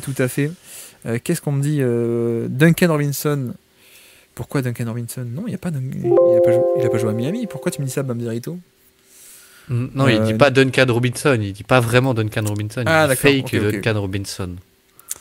Enfin, Hop, pas tout à fait non plus. on me dit Nick Claxton chez Alex Luff. Eh bien, il a joué 7 matchs avec Nick Claxton. Et donc, c'est le 100e coéquipier le plus fréquent. Donc non. Mais comment ça se fait? Parce qu'il se fait drafter très tôt. Il joue pas trop au début, hein, Nick Claxton. Et ensuite, il y a l'échange, ouais. Bref, donc pas Nick Claxton, non. Dean Wade, bravo. Dean Wade, et il est numéro 9. Ouais, numéro 9, Dean Wade, 117 matchs. Et oui. Wow. Moi, j'en avais un dernier, parce que Vas-y. les Nets à fond de l'époque. Démarrer Carroll. Exactement, Desmarais Carroll, 11e, tout à fait. Bravo. Il nous manque le numéro 10. Le numéro 10, comment vous le faire deviner? Le numéro 10, à la fac, moi j'ai des souvenirs de matchs où il se fait écraser en post-up par Joel Embiid. Il joue à la fac de Iowa State. On va voir s'il y a des gens. On va voir s'il y a des gens qui s'y connaissent un peu. 2013-14, quoi. Qui c'est qui a joué à Iowa State sous Fred Hoiberg? Ça vous dit rien, ça? Mhm. Après, j'ai Il des est en indices plus NBA faciles, encore mais il est Est-ce encore qu'il est encore en bien sûr. NBA? Bien sûr. Non, alors c'est pas Liberton. Liberton, c'est quand même 6 ans plus tard, je pense. Bon, indice, c'est un très très bon shooter. Et qui du coup est... Attends. Qui a fait le Jazz, qui a fait les Sixers. Et qui se Désormais- faisait avoir sur post-up. Oui, il défendait Ah. Joel Embiid, le pauvre. Le pauvre. Oui. Ah, ouais, bon. Effectivement, Bamzerito a trouvé, c'est George Niang, ouais. Effectivement, tout à fait. Bravo. Donc c'est George Niang numéro Bravo. 10, Desmarais Carroll 11, Allen Crabbe 12. Il nous manque le 13e, le 14e et le 15e. Et le 15e, on dirait un article clickbait. Le 15e va vous surprendre. Alors le 14e, c'est de l'époque Brooklyn. On est sur un intérieur qui, au petit déjeuner, mangeait de la viande crue et du Red Bull. Un mec très musclé, quoi, grosso modo. Un très musclé. Un très Ouais. musclé qui... Alors, c'est un peu une version 2.0 d'un autre d'ailleurs, un autre qui ressemblait, qui avait ce même style de jeu, qui était aussi à Brooklyn, qui avait la même barbe, qui avait les mêmes muscles. Et du coup, c'est celui qu'ils ont dit dans le chat. Exactement. Quincy Acey. C'est Quincy Acey qui est le nouveau Reggie Williams en fait, hein, clairement. La Ah oui. version 2.0 de Reggie Williams. Non, pas Reggie Evans, Reggie Williams. Non, pas Jamie Vardy. Donc Quincy Acey, en effet. Il nous manque le 13 et le 15.